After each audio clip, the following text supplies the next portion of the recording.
Oh yeah, hey, skip 5 minutes ahead to hear me. If you're watching the VOD, this is probably muted. That's it.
Hey everyone. I'm gonna play another song just because the VOD gets muted 5 minutes regardless. And now it's only 2 minutes. But hey everyone. Thanks for... I saw someone subbed, thank you. It'll be another 2 minutes or so.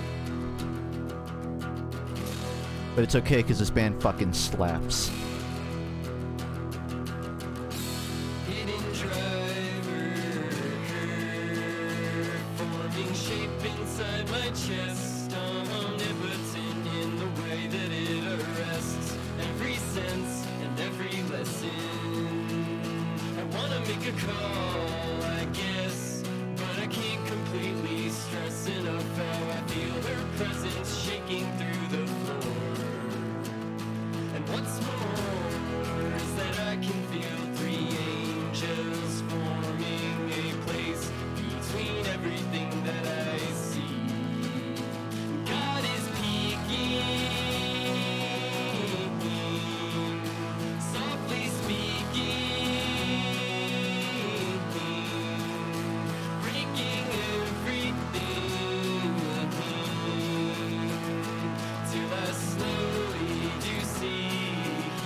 Hey.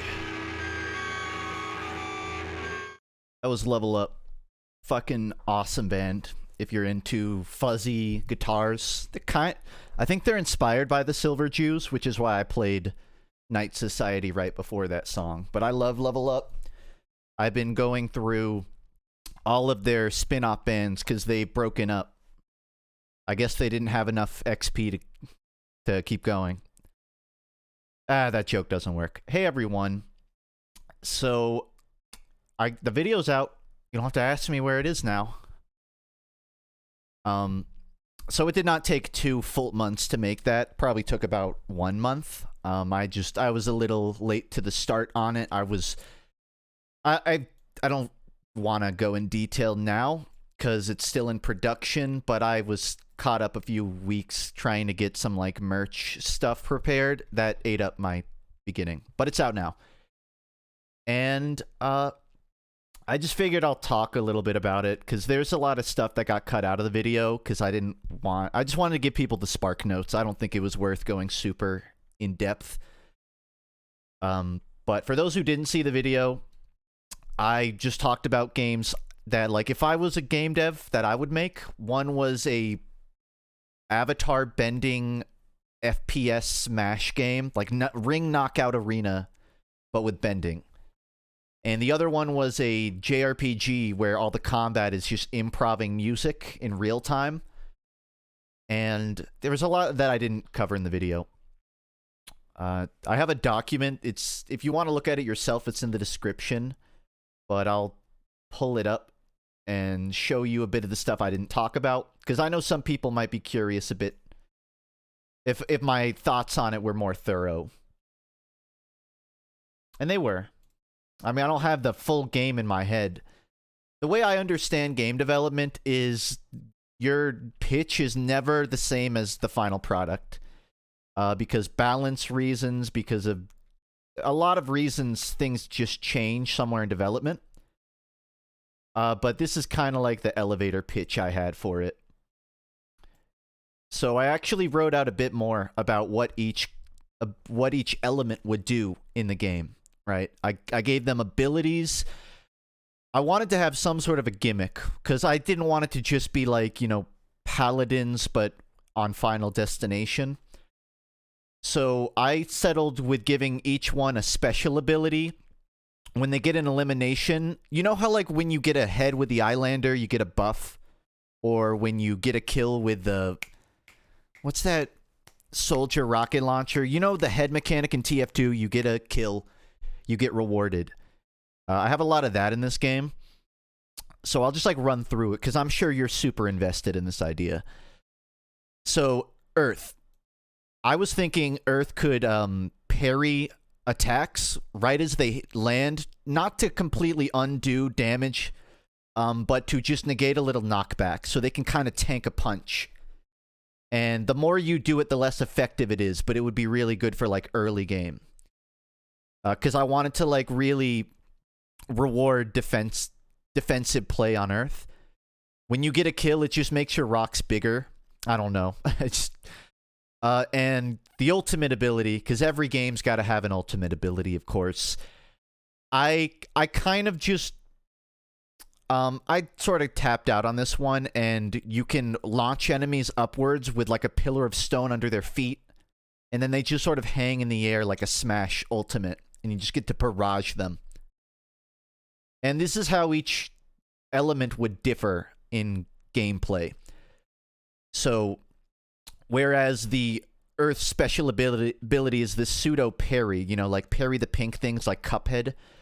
Water would just have an increased rate of fire over time. Like, you know, when you start revving a mini... I'm going to do a lot of TF2 comparisons here. You know when you start revving a minigun and it slowly gets faster and does more damage? I think water would do that. Like, it would start out as little water blobs, but it would turn into ice after you hold fire for long enough. Whenever you get an elimination, it just boosts your the base rate and speed of your attacks. So I guess the passive ability becomes less involved as you get more kills, but the second you die, this gets reset. By the way, if anyone in chat, because I do have chat open, feel free to yell out if any of this at any point sounds like unfair or broken. I didn't spend too much time on these. It's just sort of, I wanted to present more of an idea than just its element, it hot, it cold. The ultimate ability of ice would be you spray the ground under the enemy's side with ice and it makes their movement really predictable. If you've ever played Smite, Ska D has this ability where she just makes a circle of ice and it forces enemies to just sort of slide to the end of it. Basically, it's not a stun, but it makes your enemy's movement really predictable and they have to either jump off it or just risk taking the punch. I'll keep going through these, but I do see a lot of subs flying by. I know I haven't responded to many messages in chat yet, but thank you to all of those. I see them flying by. Hey, Rustage. I saw Leon earlier in chat. Hey, buddy. And hey, Sealger. I'm not sure if elimination snowball mechanics would be fun in this type of game since it could result in one player dominating the whole lobby. Yeah, that could be a problem. But I don't care. I'm going to keep reading them. So in fire, also I give them these little like knockoff names for legal reasons, like heat, fire, stone. You know what it is. You know what I'm referring to. So the special ability of heat would be you can mark targets, and it sort of just gives you a boost in damage against them. So it sort of incentivizes you to tunnel vision. And I feel like fire would be super fucking broken, and this probably would not work at all. But I just wanted to come up with something that wasn't afterburn. So you can mark 2 targets. If the 2 targets stand near each other, some of their damage will be shared. It'll sort of be like the fire spreads between them. Every time you get an elimination, you get an additional mark. So you can mark an extra enemy for the same effect. And the range of damage spread increases. That might sound overpowered, because it is, but I intentionally didn't give fire an ultimate ability, because I felt like that kit was so powerful. It just wouldn't be fair.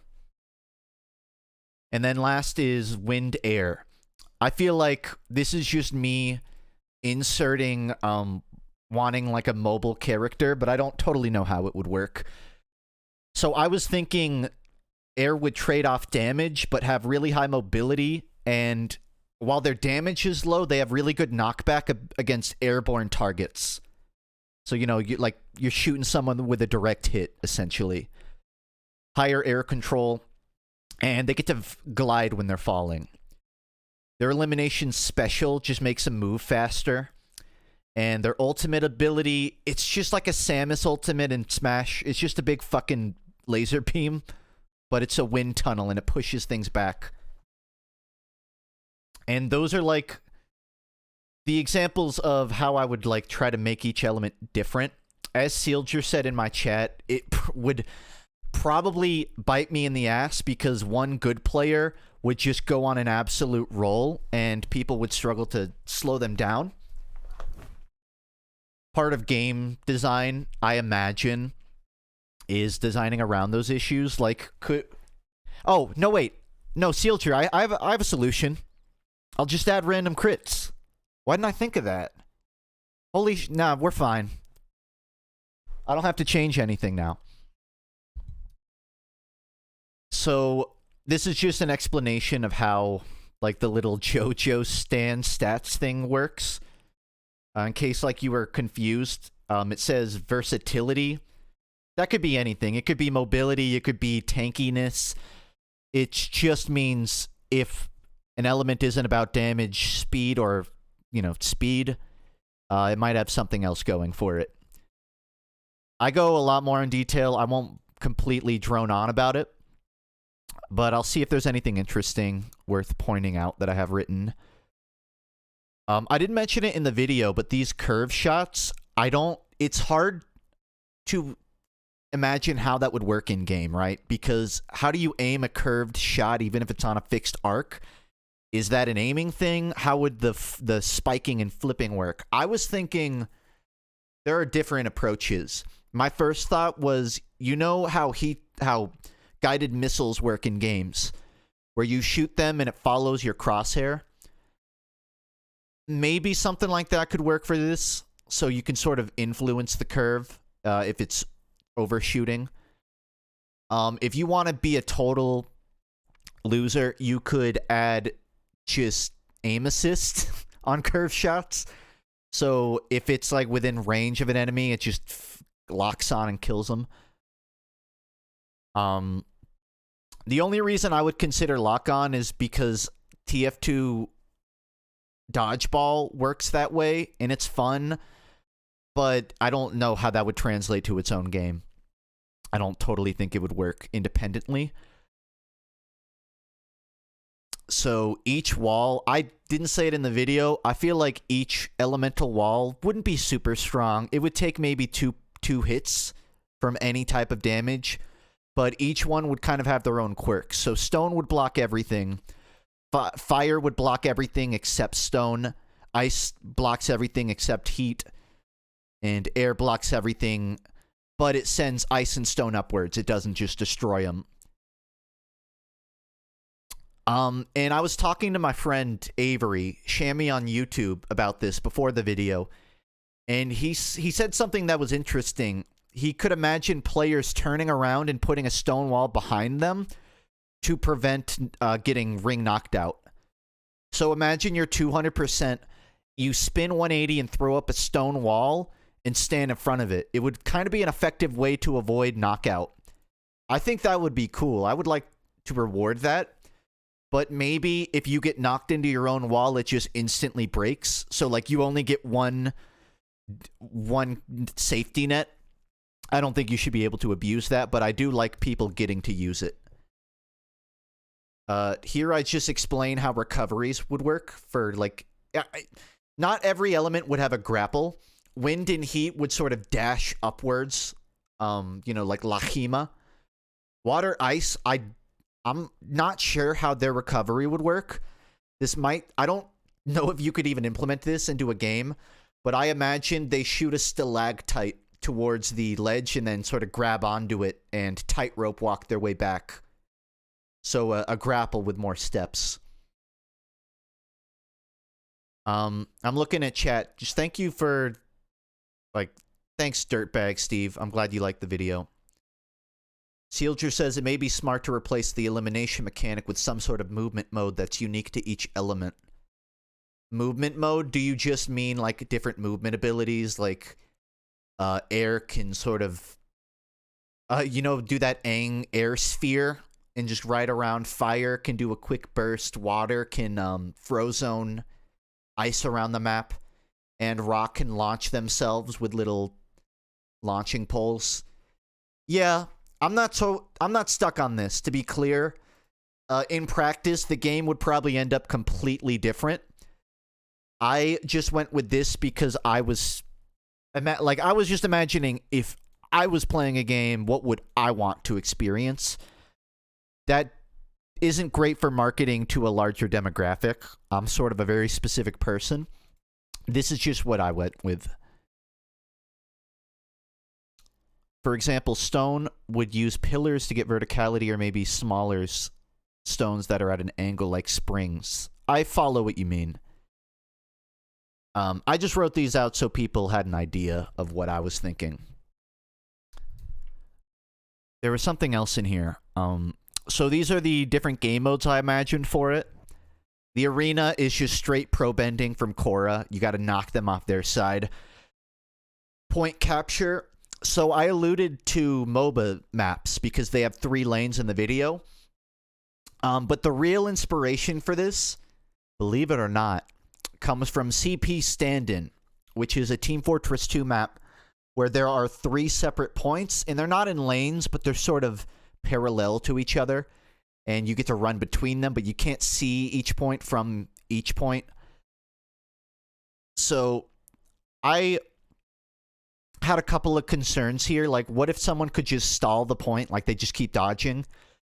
So I designed the middle point, or the right point, which is a mid point. It's confusing. There are sight lines on mid here, and this one is elevated, so they can look down on mid and provide extra fire. But you can only really reliably do that if you win the point, right? So if your team is standing on pink and you win right and you're pink, then you can add extra fire to win mid. And left lane is so close, I don't feel like it would be a big issue.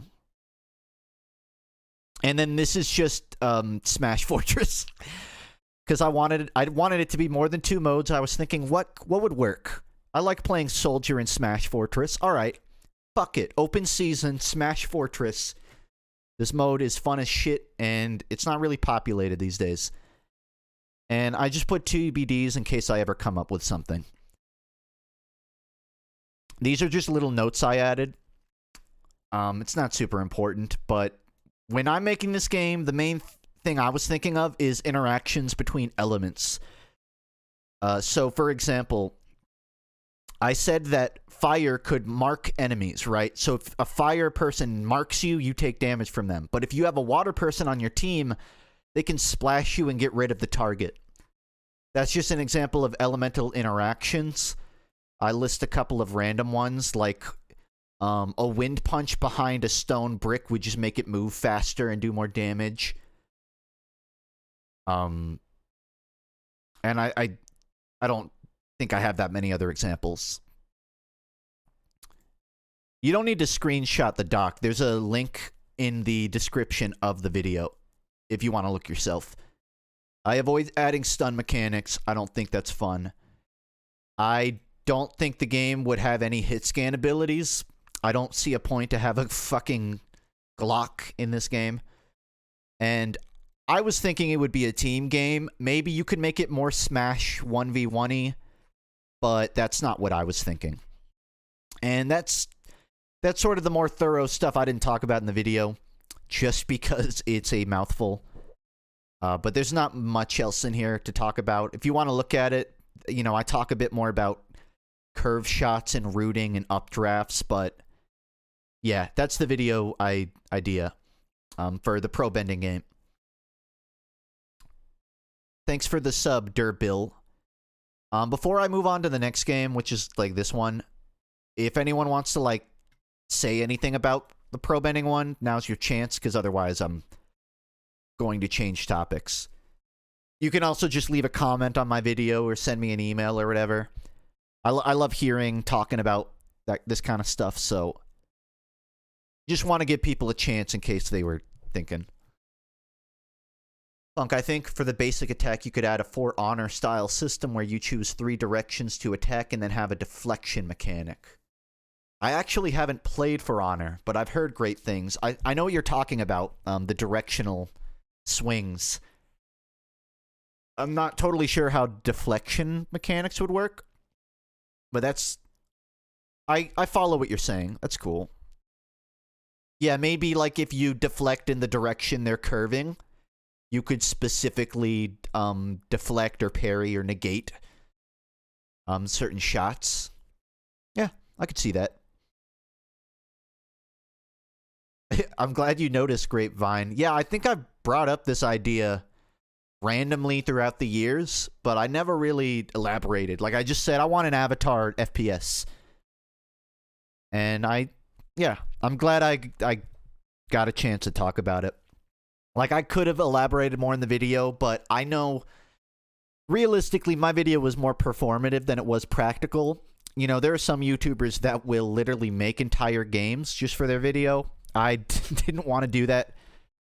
But I'm glad people kind of understand the gist of what I was thinking. And just as a side note, I'm not trying to like toot my horn or anything, but like if anyone wants to just steal these ideas, I'm cool with it. I'm definitely not the first person to come up with it. You know, maybe throw me a credit, a concept credit, but you don't have to keep me on the payroll unless, you know, I'm on your team or something. So if you want to make it, go for it. If you want to like email me for feedback, or you know, fuck man, if you want to actually take the idea somewhere and you'd like me to be involved, I'm open ears. Whether or not like it comes to fruition, if you want to kick it around, I'm cool with that. And if you want to do it on your own, I'm cool with that too. I just want the game to exist one day. Funk, I'd love to see a roguelike video on your top 7. I need to run through them. You know, I haven't played Hades. I can't name a second one off the top of my head, but I played through Gungeon. I love it. Love Isaac. Haven't played the recent DLCs. I would just need to play more roguelikes before I'm comfortable making a video on it, but yeah, I'm totally open. I'm receptive to making a video on roguelikes, like a state of one day. Which idea do you want to get made into a real game the most? I think the Probending one is the most realistic. A couple people, Hakita included, informed me that there's a Doom mod called is it a Quake mod? There's a mod called like Doom Champions or Quake Champions, where it's just a bunch of retro all-star characters, but on like an old school FPS engine. It's a real thing. I just didn't know about it. It's kind of under the radar. Let me see if I can pull it up really quickly. It's called Quake Champions Doom Edition. I don't have info on like what it looks like yet, but somewhat that kind of exists. So also too much trouble with cease and desists to make that. The music one, I feel like there's technical difficulties preventing it. If someone can make it work, then good, you know, Godspeed. I would make the Probending one. I didn't talk about it in the video. I thought about having a 3D platformer section because I wanted to have... This is going to sound like... This is the most funk sentence to come out of my mouth. But you run around with a loose cannon donk jumping in a 3D platformer. And it just would have been like the little Bommy, you know, my little character running around. But instead of like a loose cannon, he would just pop his head off and it would explode. And then reappear on his head. But I didn't get any further with the idea. It's like 3D platformer. All right, there's the pitch. Who hasn't come up with a 3D platformer in their life? So I didn't put that in the video. If I ever do a follow-up, maybe that one will make it. There might have been one or two other ideas, but nothing's coming to mind. So this is the second game I talked about in that video. Can I post the outro song on the second channel? I mean, that's the whole song. It's not a full thing. If I make a full thing, sure, I'll post it on SoundCloud or maybe FUNKe. I mean, I still need to put See the Signs on FUNKe. I need to put music. I need to make music. But yeah, I mean, right now that's all that exists. So this is the doc. There's not as much about this one because I'm not as technically proficient with music as I am, you know, video games. But this is sort of the pitch of this idea. Basically, you find, you know, like JRPGs, you find a bunch of different party members and they all have different effects. Some of them are magic, some of them are sword masters. In this game, I think everyone would be a different type of musician. You'd have percussions, you'd have guitars, strings, woodwinds, brass. And each of them would have a different effect, right? Guitars would be damage. Woodwind would be like beneficial effects, sort of pseudo support. Percussion would be like combo agents. They would... I don't totally know... I think I talk about that, but percussion would be like follow-up and combos. Synth would be versatile. They could do anything. Brass are just the best instrument. That's all I wrote. And strings, I came up with status effects, stunning, slowing, debuffing. I just wanted to make it different. That's the pitch. When you're making a party, you can come up with any variety you want. So the game would recommend you have like one percussion, one guitar, one synth, you know, maybe one extra. But you could have 4 brass instruments. You could have 2 drum sets and 2 strings, 2 violas. You could get crazy with it, I think. The game would have 3 different difficulties, right? Journalist difficulty, where you just play every song Guitar Hero style. Super simple, 4 notes, 8 notes, whatever. Normal difficulty, most of the song is written, but you got to come up with like a melody, a single in-scale melody. And once you get to higher difficulties, you're essentially making entire songs from scratch. I have no idea how that would work scoring-wise. Maybe I was thinking you write the song out of combat and then you recite it in combat. And depending how accurate you replay it, that's how effective your attacks are. Then you wouldn't even have to score the song. That word is confusing. You wouldn't even have to base damage on like how well you played, just how accurately you played. Funk, what if there were subclasses for each instrument? Well, actually, I do talk about that somewhere. So, guitar is every type of guitar, right? You got brass guitars, you got mandolins, you got acoustics, you got, weird things, box guitars. Each of them would differ a little differently, right? A bass guitar, I think I said brass. A bass guitar would be a bit more, it would share the effects of a percussion. So it would be kind of a subclass. Same thing with all of these woodwinds. There would be oboes, there would be ocarinas, flutes, melodicas. I guess melodica isn't wood, technically, but it's wind. Saxophone isn't brass. Well, it is now. If Overwatch can have a map based in Mexico from a picture of Italy, I can call a sax a brass. Is that a woodwind? I didn't know that. Let's see, what else? So, I was trying to come up with how combat would work. I only showed in the video playing one melody, but I was thinking there would be a lot of different forms of combat. Maybe there's one where you have to run through each of your party members during one turn. Like they're playing different parts of the song.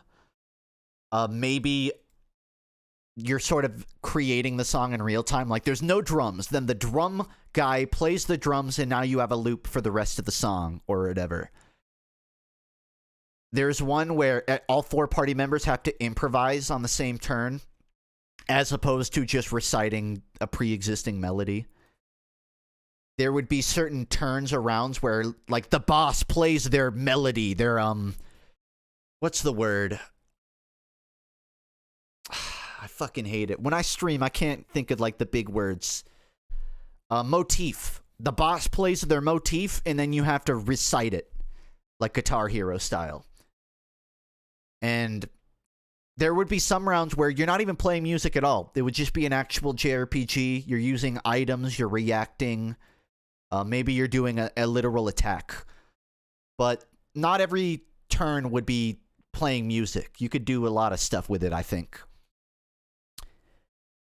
I mentioned in the video, you are completing unfinished compositions, and that's a lot of gameplay. I was thinking whenever you finish a composition, it sort of like is unlocking a new attack, right? You play a song that has a lot of bells in it, and it has an icy effect. It makes it hail or something. You have like a string composition, and it makes bombs rain from the sky or something. If you're making a composition from scratch, I kind of figure the player can come up with themselves what effect it has. You know how in Pokemon in Pokemon Diamond, this is completely irrelevant, I don't know why I'm saying this. You could decorate your Pokeball, and special little particles would pop out. It would be that kind of customization where you kind of decide what effect it has. Maybe I should have said like the Scarecrow song or something. I don't know. Or Octavia from that game, Warframe. I just talk about like what the gameplay loop here would be. I don't know how you would do it, but I figure if the player is playing combat on an 88 key piano, like an electric keyboard or a Corticon. Maybe you could make, outside of combat, the actual gameplay sort of like a piano. The only example I came up with is kind of boomery, but have you ever played Galaga on one of those arcade machines and you have to move the gun, the rocket, to shoot the aliens coming in? What if, like, on the keyboard where you shoot makes a shot fire out positionally on the keyboard? So the lower on the keyboard, the more left the shots come out. The whole game wouldn't just be Galaga, but I'm trying to think of ideas where a keyboard could be turned into a gameplay controller. And you could probably come up with way more interesting ideas than that. But realistically, you'd probably end up pulling out a controller. Just one more reason why this game is not feasible. This is all lorem ipsum bullshit where I try to sound smart and I talk about IVVI 1564. I'm just trying to explain how the game would know whether you're playing well. And the TLDR is you gotta play in scale. And you can play out of scale, which is called tension, as long as you release it with something that is in scale shortly afterwards. And if the game kind of estimates, like, alright, all of the strings are tied up, everything that was tense got released, it's more or less harmonic. Basically, like, if 80% of your melody is in scale, you're probably alright. How would you handle key changes? I mean, as long as you make the player aware and you sort of make it obvious it's about to happen. The thing about music is a lot of it is on the fly or planned out, and it's hard for a player to learn in real time. If something changes in the song, it totally fucks them up. So if you did a key change, it couldn't be in the middle of a player playing. They would have to finish playing, then they would wait 4 or 8 bars, and they would just listen, not playing. And they would see that the scale changes or the key changes, and then they just have to adjust. And that's pretty much everything I have written in the doc. It's not quite as visual or super creative. This was just me trying to justify the idea, like, it's not crazy! Guys, it's not crazy! You can do it! If someone else wanted to make this idea, if you even could, I think you should take it in your own direction and do your own things. But that's what I came up with. Basically, it's like a mother JRPG. You run around, but there's a lot of musical puzzles and stuff. And I think that's everything I have to say about it. I can't imagine there's anything else. Thanks for the sub, Waffle Giraffe. So yeah, that's it. Those are those 2 ideas. I don't really have anything to say about the All-Star Arena game, because that was kind of half a shitpost. I came up with the idea thinking maybe and this might be a bad idea, it might be a team-based, like, 3v3 or 4v4 game, but that's just my bias from playing those games. Maybe it would just be better to do an FFA arena deathmatch kind of game. I mean, this sounds like more of a mod than a real game anyways. And from what I know, the closest comparisons are basically that. You want to hear my actual ideal roster? I mean, I would add Wolfenstein, BJ Blazkowicz. I would add Master Chief, important character. I don't know how it would work. Maybe Chell from Portal. I would love to have Chell, but I don't know how she would work. If you could make that work, I'd fucking do that. If anyone else has suggestions, shout them out, because I'm blanking on what else I would add.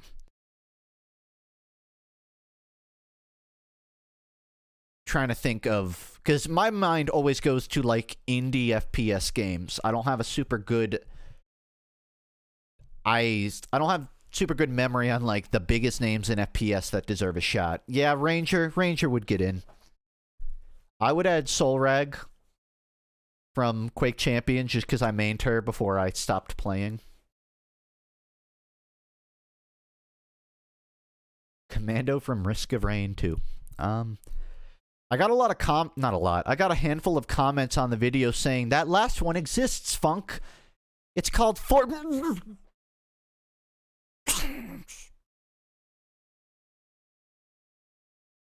I just hope the game gets made one day. Or I hope that Quake Champions do mod is fun once I try it, since I'm told that exists. Yeah, I'm glad people like the Unbeatable reference. I didn't realize there's like a pretty hard cult following for Unbeatable. A lot of fans of it popped up in my comments section. Would I add someone from COD? Who would you even add? I don't know anything about the campaigns.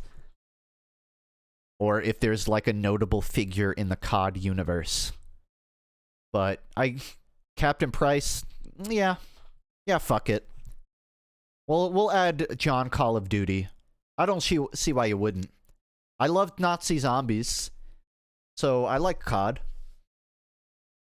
Just don't really play these days. Anything else that a medieval? I don't know. A medieval. Yeah, let the modders add them. Splatoon. Listen, I loved Splatoon 2. I'm hype as shit for Splat 3. Yeah, you know what? Fuck it. I'd add one. I think it would be a good meme roster addition. Just add Octoling or something. Paladins. Actually, in like an early script, I did have Maeve on my roster. I totally forgot about her. I might have had her in the video if I had remembered that. That was like my first draft. I had Maeve and someone else. Let me see if I can find it. I have a separate doc. It's not public. It was the All-Star roster was actually from a cut script for another video, which was crossovers in games, where I was just going to talk about all the crazy crossovers in video games.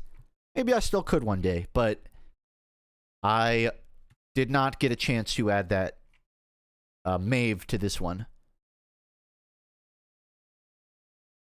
I'm looking over my list, but I don't see what my other Paladins pick was.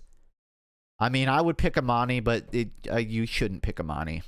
Just kind of a random one.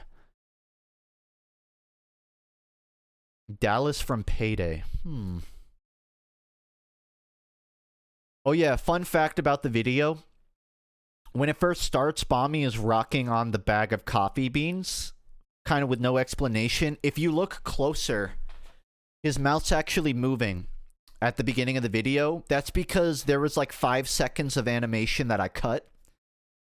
It was Bommy doing a thinker pose, and he goes, "I'm bored," and then he starts rocking on the coffee beans.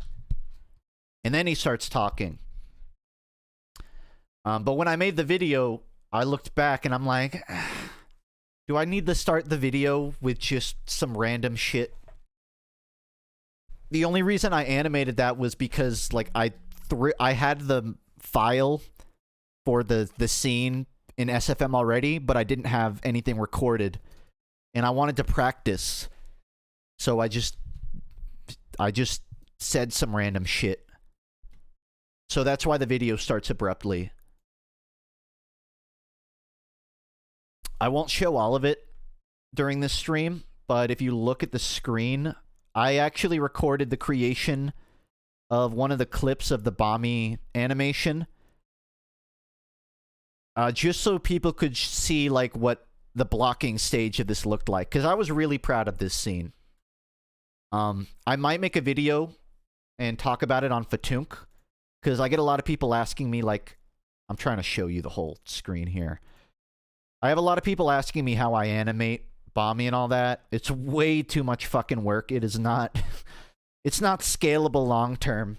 There's so much time sink. So I might make a video talking about that. But if you're just curious and you want to see what the blocking stages look like, I'll run a clip for you, just so you can kind of see how it develops into the actual clip. This concludes my list of video game ideas. I hope you didn't like them, because you'll probably never get to This is like the first blocking phase. Games I think other people should make. By the way, every single piece of that glass shard I animated by hand, because SFM doesn't let you generate physics. A medieval skateboarding RPG. And this is what I mean by time sync. That was the first blocking stage. The rest of the video is me, like, going piece by piece. My list of video game ideas. I hope you didn't like them, because you'll... Like, that's all I had done. It just stops there. I'm going to double check if there's anything interesting in this file to show. So here... Again, I'll probably make a video on this, so if you're that curious, just keep an eye out. But these are all of the different bones for Bami's, like, clothing. You notice how, like, his hat moves, his clothes move constantly?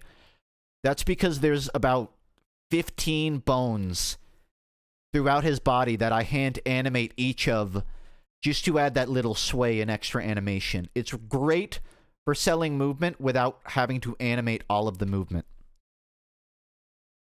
But goddamn is it a lot of extra added time. Just looking around if there's anything else neat. I don't really think so. Right here, so I'm trying to find it. When Bami, I keep saying Bami.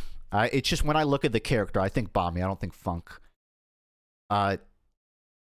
Originally, I didn't have a plan for what I would animate here. Like, I was just going to animate what I say and improvise what I animate in real time, frame by frame.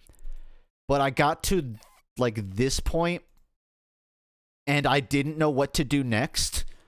So I added 5 seconds to the clip, and I just spawned a notepad behind a glass box, and I thought, wouldn't it be fucking funny if Bami smashed this shit and read off of it instead of actually using the green screen to summon the text on screen?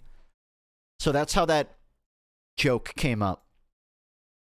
Also, originally I had a little, like, paper, a label. I just had a label here that said, in case of redundancy, break glass. I decided it was a little too on the nose, so I removed it. But I feel like it's fun to watch, even if you don't understand the joke. The joke being that there was no point in I didn't have to make a notepad appear. I could have just shown the text on screen. And yeah, that's it. I'll probably elaborate more in a behind-the-scenes video. Sephi, I'm glad you noticed that. I wasn't sure if people would notice that detail. So, right before Bami slaps the glass, he sort of fumbles to grab the guitar. Trying to find a clip of it. Because you'll probably know other people should make. So his hand goes to grab it, doesn't get a hold the second time, and then boom, third one. Yeah, that, when I animated this, it was keyframe by keyframe. So I didn't have it drawn out or anything. I just started out with this, then I went, alright, what happens next? He falls down to the ground, superhero pose, then he puts his hand on his gun, and then I was just like, what if flames belched out of it? So it was very piece by piece, but I was happy with the final product. Thank you for the compliments. How do I animate Bami's face? There are sliders in SFM that make the mouth open, close, teeth appear, the eyes blink, change shape, and so forth. I go through all of that, Then I move the bone where the mouth is placed around so it doesn't stay on the same part of the face.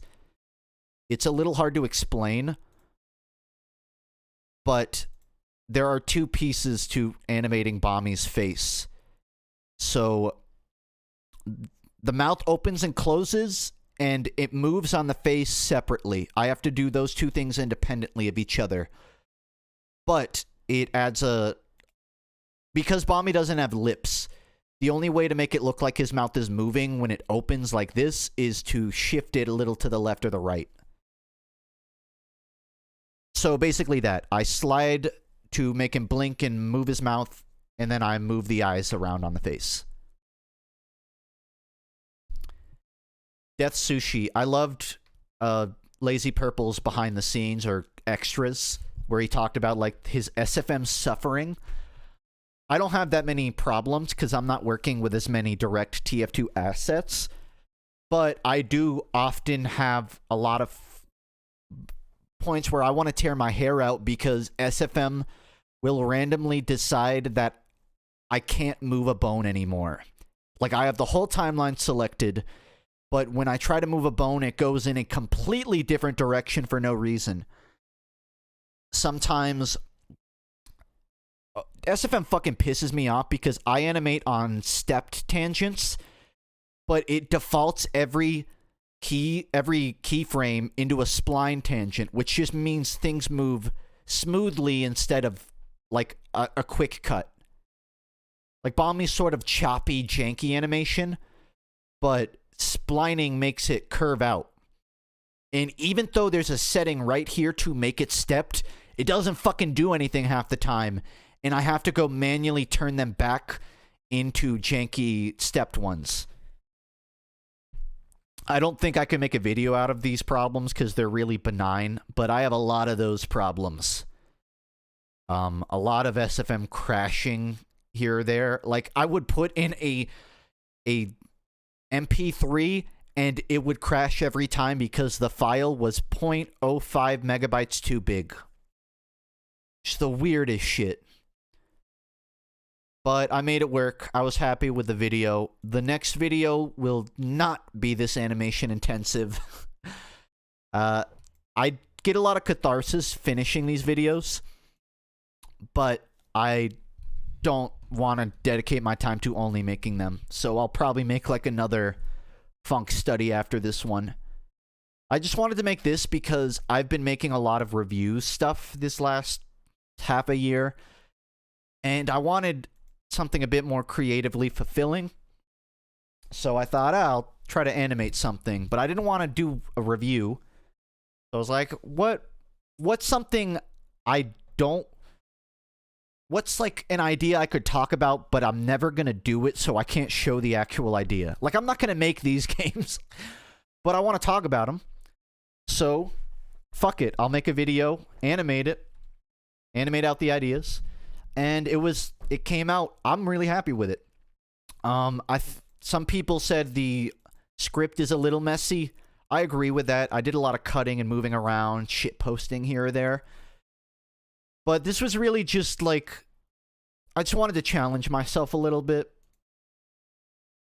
without trying to sound too fart smelly. And again, I was happy with it.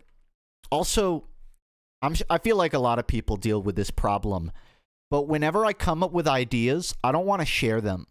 I'll come up with video game ideas, and I'm like, I can't tell anybody. I can't tell anybody because I want to be the first guy to make this. Or, like, at least I want, I want to come out with a product to show people. But what ends up happening is just I sit on these ideas, and they never get used. So I figured if these games aren't going to get made, I might as well talk about them. And, if someone else wants to make them, then they go through the labor. They deserve the profits. I have that problem with video ideas too sometimes, but for a different reason. Like, I don't want to talk about my video ideas, but that's not because I think they'll get stolen. That's just because I don't know the word for it. It's a psychological phenomenon. When you talk about something you're doing, you become less motivated to finish it. And it's because the brain sort of releases dopamine. It's like, I accomplished something by sharing this idea or teasing it. And then you're like, I already got positive reception for this idea. Why do I have to do the hard work? But you all you did was talk about it. I have that problem, so I don't really talk about ideas much. Anyways, I'm getting off subject. Someone said the video is trending in gaming. I don't know if that's true, but that would be fucking funny if it is. I'm happy if it is. About time I break out of this freaking niche bubble. I feel like I am teetering on a line of storytime animator without treading into the territory. And I am going to continue to walk on eggshells. Because I don't want to... Listen, I would love to have that success, but I don't know if I could handle that level of openness. Says the guy who makes life commentaries about being lonely. What I mean is, I kind of like talking about ideas and shows and shit that I'm interested in. I don't have a lot of crazy life stories that I want to animate into videos. Have I played Deltarune? I'm in the middle of playing it, actually. I am an hour and a half in. I was actually not sure what I'm going to do for this stream. I'm pretty comfortable just talking right now. But it's I might stream Deltarune, because I haven't finished it. I got a video done, so I'm feeling proud now. And I want to play it. And I streamed Chapter 1, so I haven't finished Deltarune. I'm definitely finishing it, even if I don't stream it. The reason I haven't yet is because I was finishing the video, and I'm playing through Half-Life Alyx right now. I got an index like 2 weeks ago, finally, and it's been blowing my fucking mind. So whenever I'm not working on that video, I was playing Alyx. There is... I think there's a few Deltarune references in the last video. People were, like, really surprised. I won't say impressed, because I didn't make the model. There's a task manager model, which is a character in Deltarune Chapter 2. It came out, like, 2 weeks ago. Someone's already made a 3D model of one of the characters. And it's this one. It's not really spoilers. I mean, it's a character if you don't want to see it. But this was the model in the video.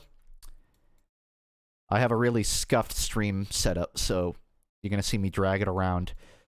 It was made like a day before I was animating that Weezer joke in the video, so it was just perfect timing.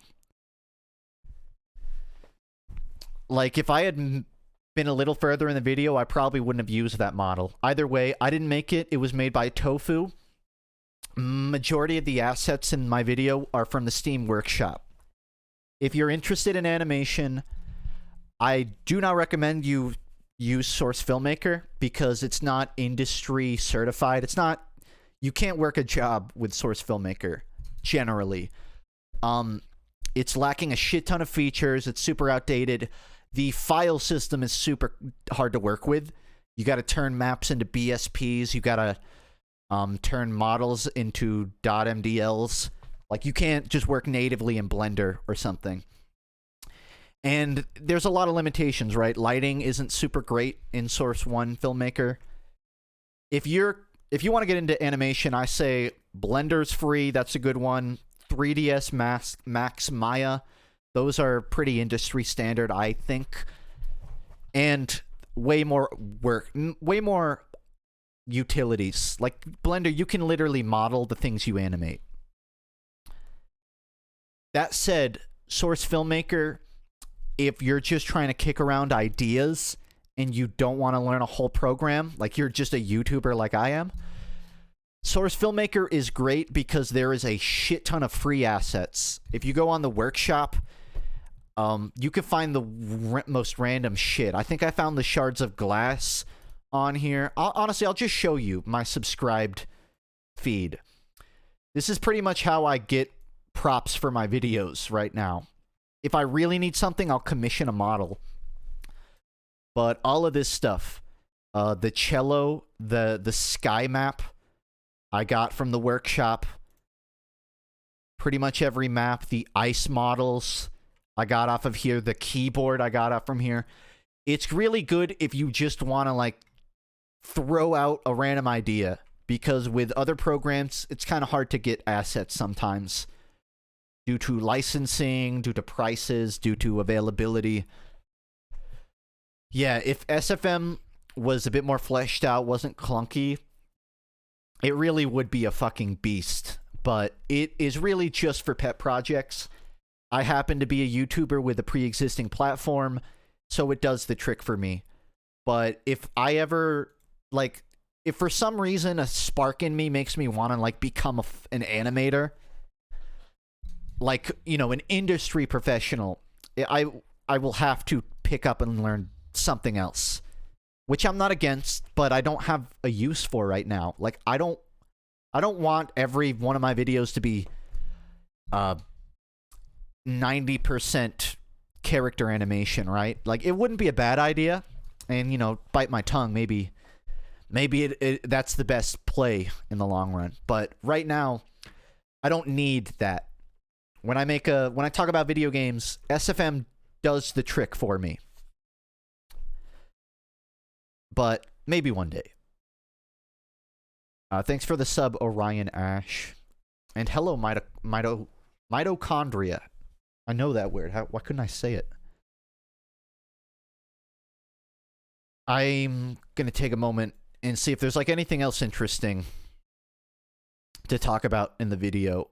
I don't know. I'm going to open up the file. This might take a moment.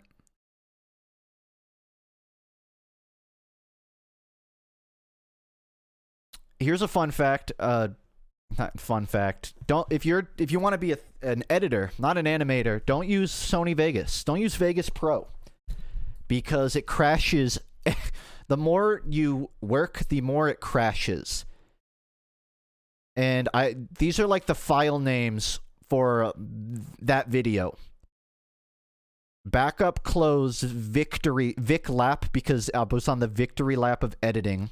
This one is just Kill Me with like 6 E's. This one is Undertale. And I don't think you can see the other one. There's another one that would just say I'd make. And there's another one that's just a bunch of random letters. It says Undertale because I was at the part where I talk about Undertale, and then it crashed. And I had to reopen it and open like an autosave. So I just named it Undertale to remember where I was at in editing. Like, Undertale. Alright, just Undertale. There's something really human about seeing how people name their files. Because I will be listening to a song, and if I need to save a backup or a random file, I'll just name it a lyric from the song I heard. Like, if I'm listening to rap and I just hear the word haberdashery and I'm editing, then my project file is probably haberdashery.adv or VEG or whatever file it is.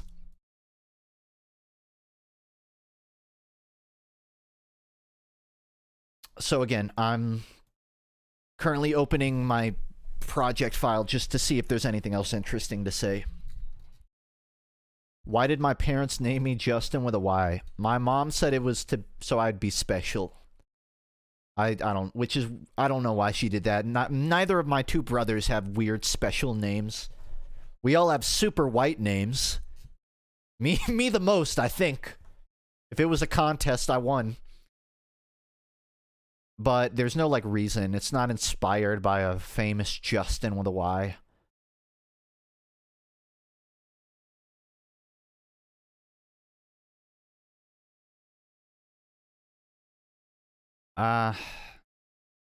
Looking around.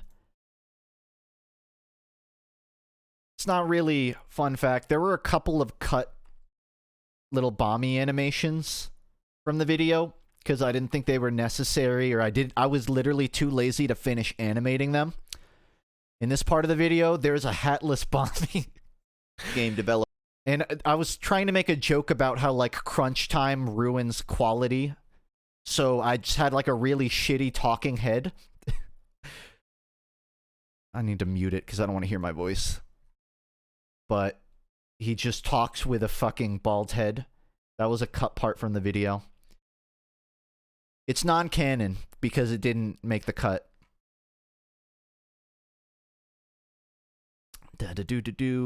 I'm just looking around in the folder, in the file right now.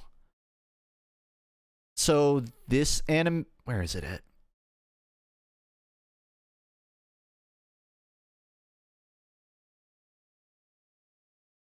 This part, I've had this animated for like 2 or 3 months, I think. This supersedes this video. I made this just on a whim because I wanted to visualize the idea.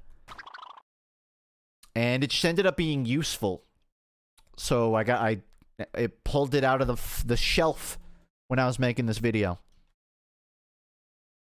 I didn't mention it in the video, but actually I might still have it.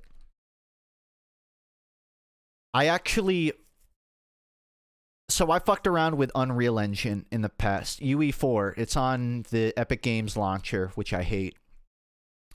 And I messed around with making a 3-lane arena, that 3-lane arena control point map. I worked on building it. I added some really bare bones rudimentary movement, and I created a character that shoots bombs like a grenade, and it just flies out and explodes. Because I was trying to make a proof of concept for the idea. That's how far I got before I lost the files. Last October, when I was transferring computers, I rebuilt a new computer, moved the HDD, the hard drives. I reformatted a bunch of shit, moved a bunch of shit around, and in the process, I lost the files to this UE4 project where I was trying to make that Probending FPS game. It's really unfortunate. Oh, man. So I rebuilt the map. I didn't rebuild the movement or the projectiles because it was just too much work lost. I don't have Unreal downloaded. But I do have like a really bare bones version of it somewhere.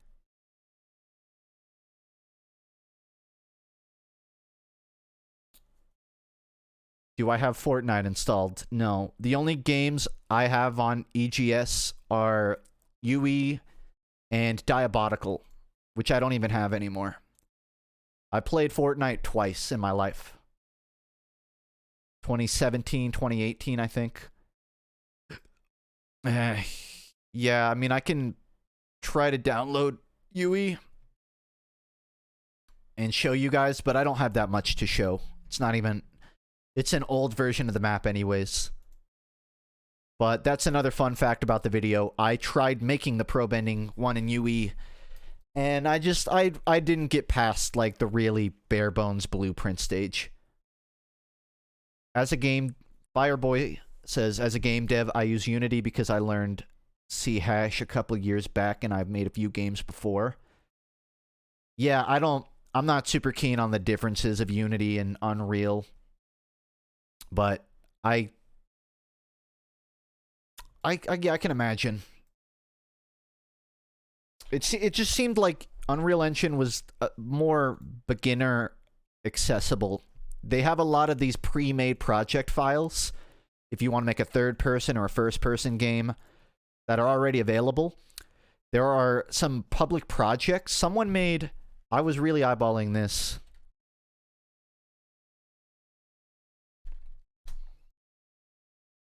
There is a open source movement for Unreal Engine 4. So if you were working in Unreal Engine and you wanted to have sort of source movement, Project Borealis is like a recreation of Source's movement in UE4. Oh shit, it opened. This is like the really beta map I was trying to make for my mod. Yeah, this one is not as good as the one I showed in the video. I didn't make the... This is a preset in Unreal Engine that lets you shoot orbs. And this was me, like, trying to block out an idea of what the map would look like. So, I was thinking, you have to cap your side and the enemy has to cap theirs. That's pretty loud, so I'm going to lower it. And you're trying to knock them off theirs.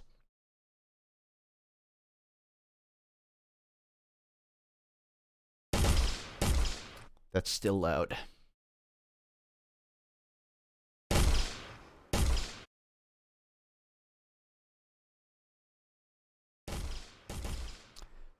All right. So, yeah. Yeah, I'll go a bit more in detail here, I guess. I don't have that much to show in the file, but I can kind of talk over it. So the idea was you can't jump across the middle, right? You can only really fight directly. I shouldn't have done that. I don't have a way to get back. But I guess theoretically, maybe you could experiment with having like movement tech to let you cross. But I was thinking it's a side-based mode where the only way you can sort of get close is on this center map, where you're sort of duking it out in close range to win point. This is not a functional ladder. Everything that you see is a lie. These ones would be just a little closer, a little tinier. I experimented with having like a walkway connecting these so that maybe you can get to the enemy side, but only around the outer lanes, if you want to call them that. You couldn't shoot to the lane next to you, but some lanes you could sort of help out if you needed to. And the reason I built these like this is just so enemies can try to throw you off and you gotta parkour your way across. I think in like another version, these were platforms that you had to like jump across. I just added the planks because I lost my movement blueprints. And the default Unreal Engine ones are really floaty. You can't really platform with them. Funk, there's a project that recreates source movement, including surfing and wall running. I think that's what I was talking about. Project Borealis. I was having trouble implementing this. They give you, like, all of the files, and they tell you to just, like, drop them into your game and adjust the controls, but I could not get it to work. And that's probably just from my inexperience. I don't think it's because it's broken. Look, it has fucking bee hopping in it. But yeah, again, this is not the map I showed in the video. I adjusted the layout a lot more. And this isn't even like the best version of the old one. I had another one that was like a lot more detailed, but I just lost the files. At one point, I thought about having wall running in the game, but I didn't see a purpose for it.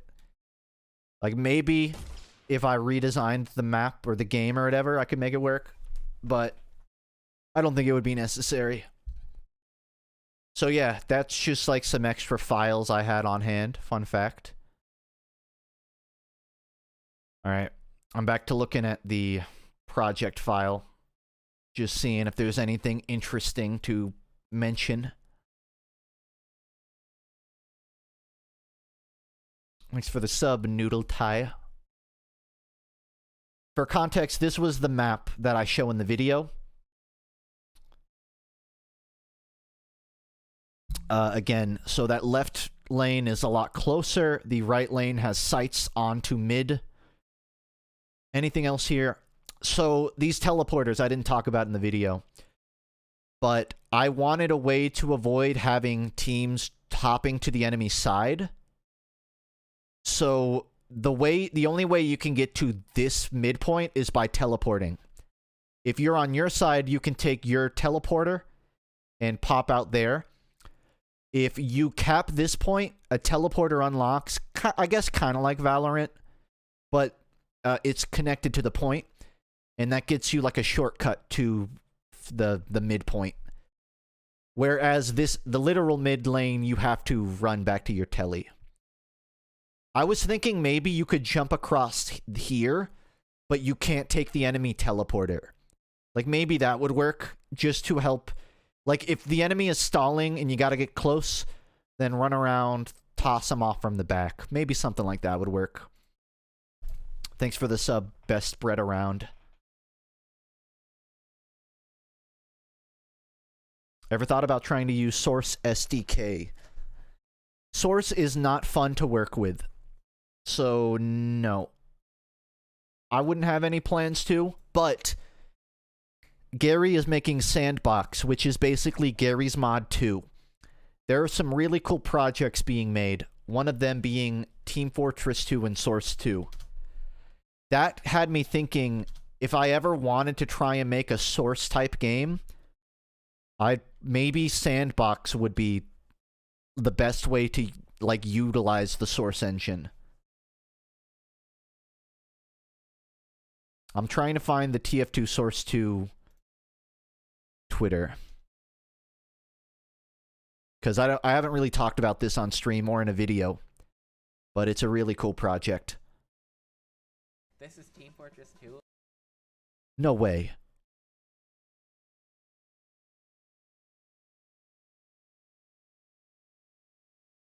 What the fuck?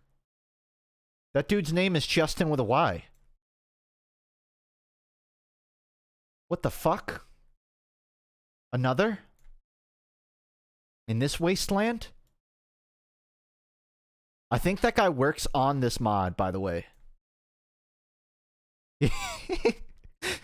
One of the people working on the TF2 mod is a Justin with a Y. Holy fuck. That's amazing. Yeah, so this is TF2 Source 2. They're trying to recreate it with the new engine. This is what I meant. And hell, if I ever made that Probending mod, if you know, maybe the first thing I would try is Sandbox.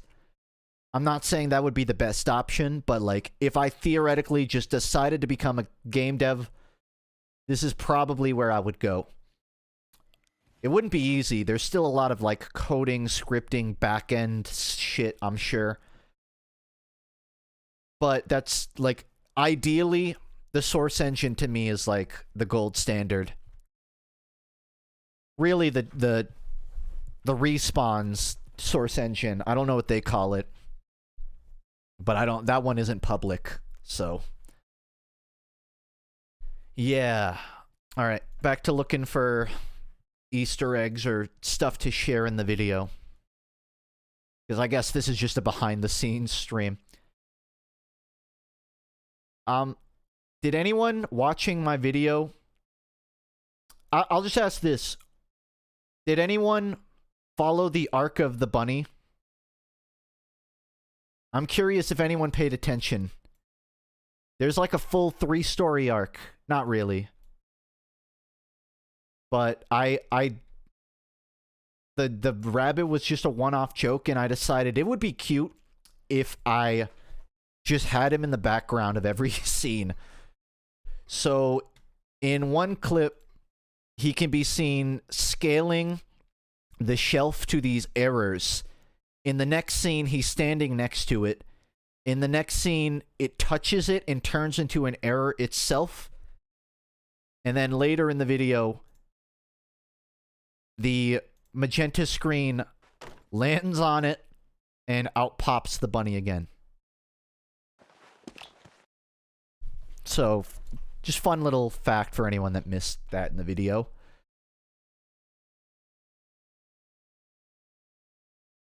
If you're wondering why there's a broken tree in the background, it's just because I wanted to put something in the background to break up the symmetry. Maybe not break up, but just to add to the composition. And there for some reason, there's a model in the Source engine of just an untextured tree. And I thought, why don't I just put that in the background? It looks like it's not supposed to be there. It kind of fits with the error signs. So there it is.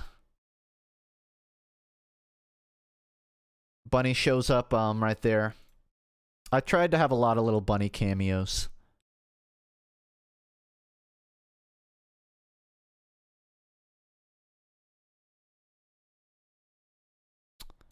This. So originally, I animated every mouth movement of Bami in this clip. Every one. This clip was a lot more complex, but do you guys want to know what happened? After about 10 frames of the mouth moving, an epic... You know, like when Fortnite has an update or something, a little fucking pop-up shows up on your screen, and it's like, enjoy the fucking Battle Pass Season 38! We have Master Chief blowing the It Clown! Yet one of those popped up on my recording software, like 10 minutes after I started recording, and I was in VR, so I didn't see it. I look back in the clip, and there's just this big fat fucking Fortnite advertisement in the corner of the screen for every single clip of the mouth moving. And none of it was usable. I couldn't use any of it. And I don't even play Fortnite. That was the worst part. I only have EGS for the Unreal Engine. So I had to go back in Alex and redraw all of these clips, and I thought, fuck that, I am not drawing every mouth again. We've got to have it. So it's just like half the clips and little face movements. Pain. Does VR help with this stuff? What do you mean? I drew all of this in VR. Those are my hands. I mean, it's Alex's hands, but I'm like, in VR, I drew this. And there was a lot more going on. He like tosses up the logo and catches it. I was so proud of it, guys. It got fucking ruined. Da-dee-da-dum-de-dum. In case you didn't get a chance to pause on it, there's like this one is Wolfenstein, because I knew some people would be pissed I didn't say it. I kind of regret not putting Master Chief on this list, but I did like the fake out joke with Steve, and I thought, I'm not gonna go back. I'm just gonna intentionally not add Chief and see how pissed off people get. And this was just like a really convenient transition. This was not planned. I just needed a way to finish the list, and I had that clip ready.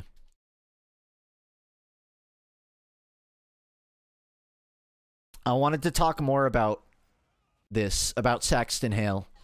That was one idea I almost had a whole part for the video, because I've thought about this a lot. I love the Saxton Hale mode in TF2. It's fucking great, and there's nothing else like it that I know of. The only thing like it is Thanos in Fortnite, which is a retired thing. It's not even a thing anymore, I don't think. But it's a fucking amazing mode. If you're like burned out on TF2 and you want just to squeeze out a little more, go try out Freak Fortress. It's great. But I would love a game like this where one player is overpowered. This is another like super funk sentence coming out of my mouth, but I would love like a Titanfall Titan against, you know, like 20 pilots. One giant colossal player fighting against 20 super mobile tiny players. I've seen a couple people mention Evolve. I don't actually know Evolve. I know about Evolve. I never played it. I don't know anything about it. But yeah, I'll look into Evolve. Isn't that like dead? I think I like followed it and then it died. What's up, everybody? Hey, what's up, random YouTube commentary? It flopped? Ah, damn, that sucks. This is like some footage I pulled up. But, a lot of people commenting that this was basically a asymmetric, overpowered game mode. I didn't show any footage of it. Unfortunate Spacemen is another one of these. It's like Among Us, but with... you know, overpowered, like Left 4 Dead mutants. This looks cool, just based off this footage. Fucking Goliath. Damn, yeah, I would have played this. I would have played that. But I'm told this is dead. But this is another one of those asymmetric games, if you were so curious. Rip. Rip that. Do. Ignore my moving around things. This was added last minute, the outro. I had a couple ideas of what I would do for the outro. I thought of having like a full animated, what is it? One of these kind of clips, like a full gameplay clip, but for the outro. But I wasn't super happy with it. I'm nearing the end of September, right? We're a week within the week of it ending, and I really did not want to go 2 months without uploading. So I just made this sort of like cute outro. I was happy with it.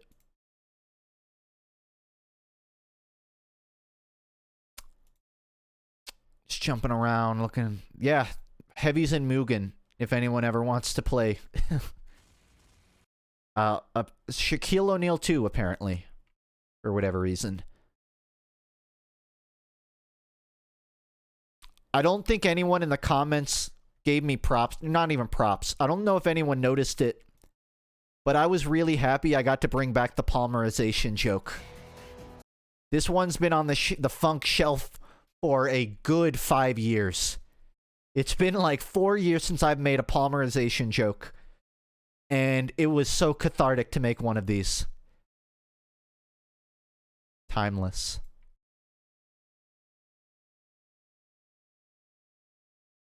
This clip right here. Where is it?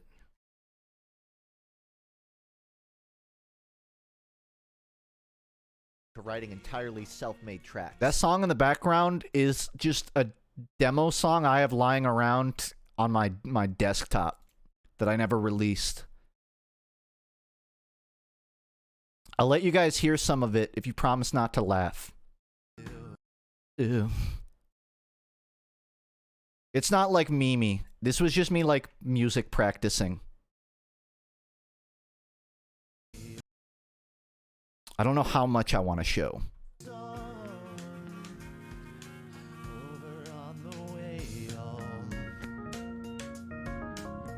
It told me everything to do. It told me everything to say. It told me everything Ignore to that. do. I lost myself and found a Me, I don't want to show the rest. I'm embarrassed. But that's just a random, just some bullshit I was messing with. I don't think it'll become like a finished track. But I thought like I did like a little melody on it. It would work for that clip.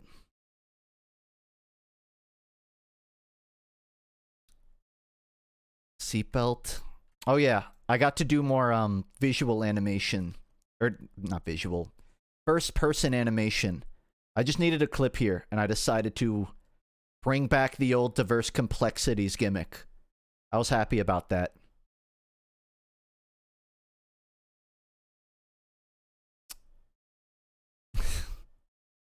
I think I went through like 3 iterations for that clip. I wasn't sure what to do with it. Eventually settled with that.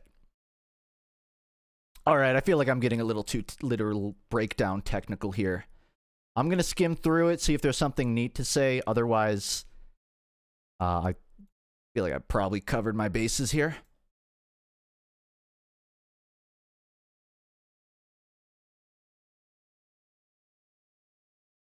I have no, like, cool ambience in the background for this either. You just gotta listen to dead silence while I fish for BTS clips.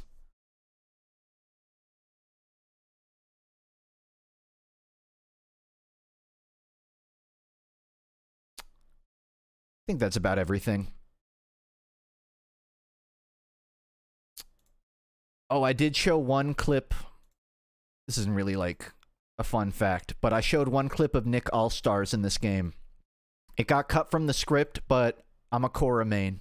I'm a future Korra main.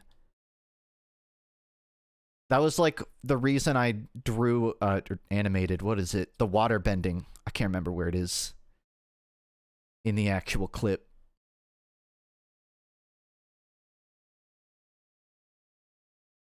But the reason I did that was just because I want to main Korra in that game when it comes out.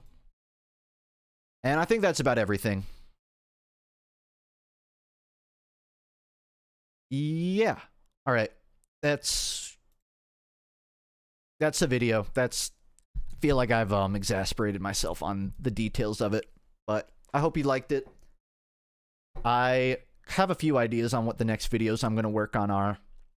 I haven't totally decided what the next one is. I went to the store today. I went to the library today and got Tomi, which is like one of Junji Ito's first mangas. I have most of his, and but I'm running out of like shit from him to collect, so I'm going through all the old ones I didn't really want to read because they're not as good. I kind of want to do a FUNKe study on Junji Ito.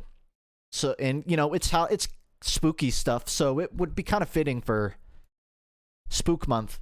So you may see a FUNKe study of manga this coming month, but I don't think that'll be the next video. How much can you deform the Bami model? It depends. So Source Filmmaker has this there's a rigging system that makes bodies move more realistically. Like you can move the hand and the elbow will crunch up and turn appropriately, but it prevents you from stretching out the arms in the model. So theoretically, you know, I can deform Bami in a lot of conventional ways, like stretch and smear animation. I have a couple of cool bones for smearing and moving around.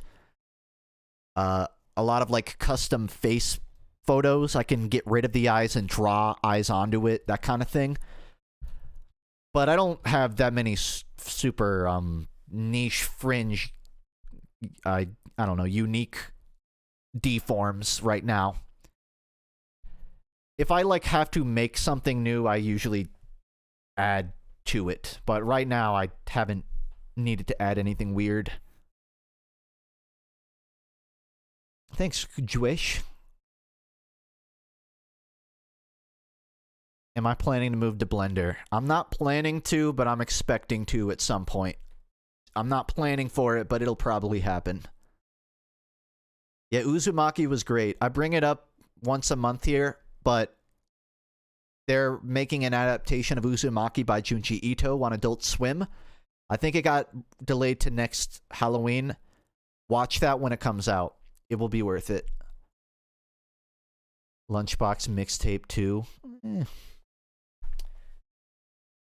I don't know if you're going to get a Lunchbox mixtape. I am tempted to throw down more raps, though. You'll see some more raps. But not right now, no. No, you're not going to get a mixtape 2. Hey, Shammy. I was just giving everybody a tour through my shit show of a Vegas work file. And now I'm kind of deciding if I want to start playing a game or just hang out and talk. I don't mind sitting down and talking, but I feel like I've expended all my video discussion at this point. It's been like, what, 2 hours? So if we're talking, it's just going to be random bullshit. Like me talking about the book I bought, which I haven't read yet. Didn't World of Horror have a big controversy involving copyright? I did not hear about this, no. A copyright issue? I just thought the dev woolied everybody. You know, Cube World to everybody, they just disappeared. They made a great game premise and then fell off the face of the earth before it got released. Though I won't lie, I don't learn from my mistakes, so even though I've seen it happen before... Oh my god, World of Horror got review bombed. It's mixed now. I guarantee you the only reason it's mixed is because it's not getting updated. This is a fucking great game, for those who don't know. Yeah, this game is really cool, just low on content. The dev hasn't said anything. I kind of have some leeway for them, because I like this game. It's been like not even 2 years. They disappeared like last October. I understand devs need time off. They gotta work, indie, all that. I'm okay waiting, but I really hope this game doesn't go past, 2-3 years of nothing, because it does not deserve to fade out. And if you're looking for Halloween games this October, this is like 5 stars from me. 4.5 because, I would love for it to get more stories. But I've played 45 hours of it. And if you exclude like the streaming I did, that's still like 30. What class do I play in D&D? I play a half-orc named Gwal, who is a druid. And it's the first time I've ever played D&D. The first session was like 2.5 months ago. But it's the first D&D character I've ever played. Anyone out there, if you're curious about getting into D&D and you're like not sure what to play, I'm not going to dissuade you into or away from druid, but I didn't realize how much work would be involved as a druid in combat. Specifically, I wanted to conjure boars. So in my first ever D&D combat section, I summoned 16 boars because we were level 10. That's including my token of my character, and that's including one additional token for Spirit Totem, which is just like a little buff animal that helps the party out. I had to handle 18 tokens at once for my first ever D&D session. So if you want to learn D&D and you want to play druid, it's fun, but it is going to be a lot more activity and planning and focus and attention paying than if you were just like, I don't know, a paladin or just a fucking gut swordsman. But it's fun as shit. I fucking love it. Fucking love Gwal. I love being a druid just because you can be like whatever the team needs. If we need to scout out for information, I got survival. I got commune with nature. If we need to get into a room that has no air or it's like not airlocked, I can throw up a fucking stone wall and brute force a puzzle. If I need to do combat, I can summon shit that'll fight for me. Or I can become something. I can turn into a giant snake. It's really fun.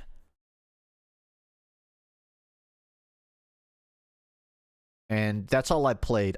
My friend is, he's in a server. I got some friends trying to get me to become a kobold in like these other sessions, but I haven't decided what I would play. I kind of want to play something tanky, like a big paladin or something. I keep getting tempted to read up on on artificers or bards, but I'm already playing a druid. I want to play something that's a bit more melee based. Yeah, I see that Stir is making his own system, the Myriad. I don't know that much about it, but I see him update on Twitter and Twitch sometimes. I think that's fucking cool.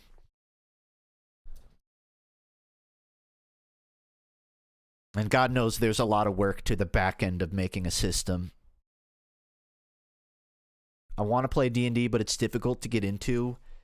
The difficult part is comfortably joining a team. That was the hard part for me. The hard part of D&D is not playing, it's not combat. Role-playing is challenging, if you want good role-play at least, but it's not hard. It's harder to find people to play with. I was lucky that my friend invited me to a session, but you know, you got to read your options. I play online. I don't have in-person sessions, but I still have a lot of fun.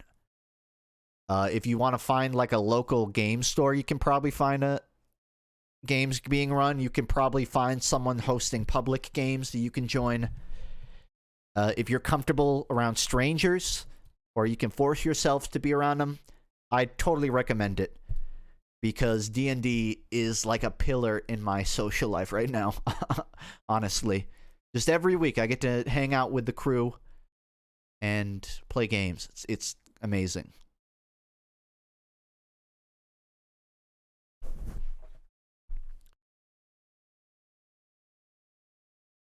GURPS? I have no idea what GURPS is. That sounds like a funny program to play through, though.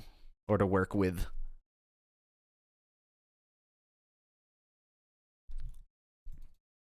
I'm looking through my Steam wish list, which I really shouldn't be, because I got 3 games I need to be playing. I still need to play Deathloop, too. I don't have that. Man, this has been like a decent year for video games. It's not 2007, right? It's not 11, but it's been a good year. Like, if I'm ever really bored, there are options, and that's what matters. At least until December, when that Pokemon game comes out. Then it, you know, everything goes to shit. I haven't played Prey. I have it on Steam, and I need to play it. And I know that Deathloop gets compared to a lot of their games. Prey, they made something else. Dishonored. But I haven't played Prey.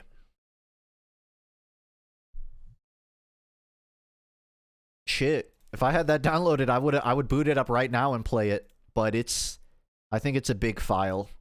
So I don't think that'll be happening tonight. Hey, not stupid. I want to see how big Prey is. 20 gigabytes? Okay,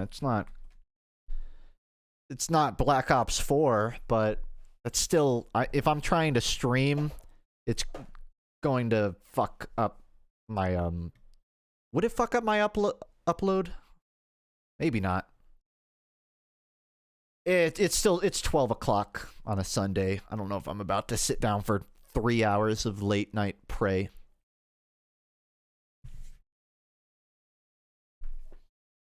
...2018 or the older one? There's an older Prey?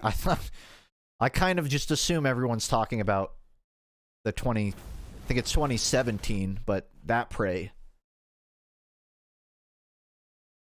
Would you play Titanfall 2 since it's doing great? Let's check the Steam charts for it right now. 1,006. That's actually up. It was like 700 the last time I checked it. I got to play a game the last time I played it, which was like for that video clip. Yeah, it's playable, I guess. I don't know if I'd really... I mean, I would play Titanfall 2. I don't want to play it right now. But like in general... Do you actually drink to finish your scripts? No, that was a joke. I'll have some drinks after I finish. If I finish writing and I get a lot of shit done in a day, then, you know, pop out a couple of the Red's Apple ales. I picked up a wine at Trader Joe's. I know, sounds very weird. I'm not a big wine drinker. But I was just there trying to, like, get this lemon curd. I like their lemon curd for my morning toast. And I saw they had a wine that is supposed to be toffee flavored. And I was like, I'm a fucking suffer for toffee. I'm a suffer for toffee. Yeah, easily top 3 candies, I think. I'm not sipping on wine right now, but No, actually, I will say that accordion joke in the script, that wasn't a result of drinking. That was a result of getting way too high like a year ago. So technically, you're kind of right. again, I don't smoke anymore for a multitude of reasons. I don't care if you do. Good for you if you know, you can handle it. But I got high and I was just hanging out with my friends and I was thinking of like video game peripherals and I came up with an accordion with video game buttons on it and each little key is playable. And then I drew an actual schematic for it. And then like 3 weeks later, I looked in my Google Docs and I was like, what the fuck was I thinking? An accordion. In what fucking universe would this ever get used? How many of you still have the tennis racket me Wiimote? How many of you still have the top of that racket? Controller peripherals or novelty controllers aren't exactly long-lasting. Or multi... How many of you guys have the DK Jungle Freeze bongos? Maybe that's a better question. Point being, I don't think an accordion would really work. But when I was writing this video, I thought that would be a perfect dunk on myself. You want to see the schematic? Okay. Excuse me as I push it.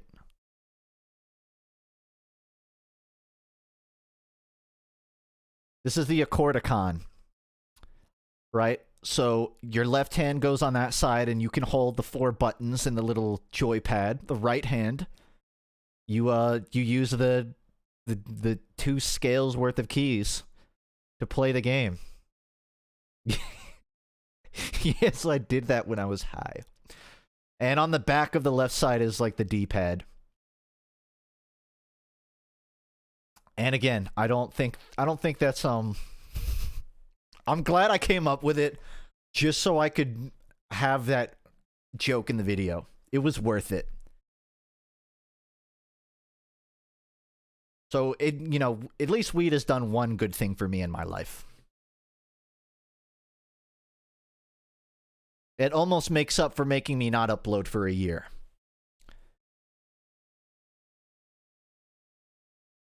You made that while high. That's not even the stupidest shit I've done while under the influence. I used to send Gaben random emails with VR ideas. And I think I was high one night and I sent an email to Gabe convinced that I had this amazing idea that would like massively improve the immersion of VR. Do you guys want to know what the idea was? It's a little fan that you put on your desk, and when you feel wind in the game, the fan spins. I emailed it to Gabe Newell. I was talking to like it was a fucking life-changing idea. I was like, so you got like 3 fans on it, right? And you'll have, it's like stereo speakers. I don't know why an accent's coming on. You have one on your left, one on your right, and depending on your orientation, the wind will blow. I never got a response. He never responded. I can't remember if I sent it from my FUNKe email or from like my MTV Noob one, like my spam email. I'm hoping it was from a spam. Because, like, if I ever visit Valve one day and I just have a little name tag that says, hi, my name's FUNKe on it, I don't want to walk past Gabe in the office and his first thought is, oh my god, it's the fan guy. And I'm sure that Gabe Newell would remember that information. I, like, walk through a room and I just see 16 little fans disassembled on a table. With my email taped onto the wall in the background. So that was one. That's another idea I had. Listen, they can't all be accordions, all right? I had some other ones I thought were cool. Not really. I had one idea I don't think I was high for this one. I don't know if it's a good idea. But it's a VR game where you control your character, and in the distance, there would be like an iron giant that takes the same controls, but like on a delay. So like 3 seconds after you move, they move, and you gotta like make them pick up and move boxes and shit for you. Maybe I could have. Nah, that's not a video game idea I've thought out though. Yeah, turn lag into a video game mechanic. I think I emailed Gabe about that one. Maybe I could have put that into the video, talking about, because I feel like I have a backlog of just shitty VR ideas, but I can't remember any of them.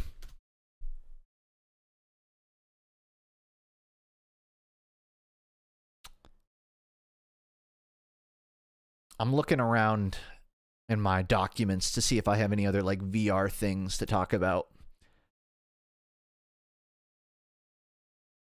It's not really a video game idea. I did at one point want to make a video talking about locomotion in VR, but I feel like that's been done already now. Because VR locomotion... Honestly, that video... I had that video idea like a year ago. I feel like it's a different... It's well documented now. Like, I've been playing Alex, and I didn't like the blink teleportation until I got used to it. And now smooth slide feels like really awkward. I've seen some videos, they make a treadmill where you tie yourself in a little belt and you put on slippery, tap shoes, and then you run around on this treadmill and it moves you in VR. It's been well received, but it's like hundreds of dollars. It's really heavy and hard to set up. And I kind of wonder, like, what the future of locomotion in VR is. Like, if someone will find a new solution. But I don't think I'm going to make a video on that. It's just like a curious topic, I guess. Google Docs? Yeah, no, I just have hundreds of Google Docs with the most random shit in it. I think I, like, put in drafts of things that I want to tweet sometimes. Stuff that, like, I'm not sure if it's funny enough to post. Here's the last one. Like, I'm just looking through my Google Docs. This was a draft tweet that I never sent out. Stop calling me fuck. It's not funny. That's an obscenity. It's rude. I would never say that. The E is silent. Yes, it's confusing. And don't get me started on Justin. That's the kind of shit I find in my Google Doc. Just randomly scrolling. I'm gonna randomly click on one and tell you what's in it.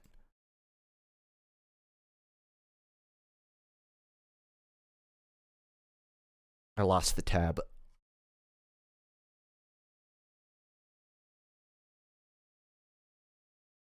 Alright, a lot of these are just like random song lyrics I wrote. Those aren't as funny to share. I'm gonna look for something funny.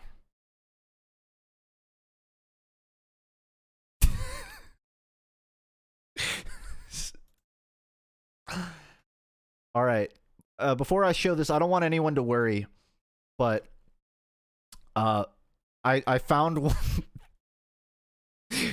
With no context, this is the one I clicked on. That's all it says in the doc.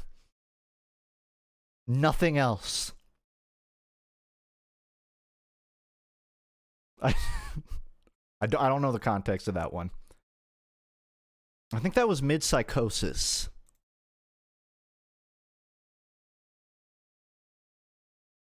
Here's one that just says...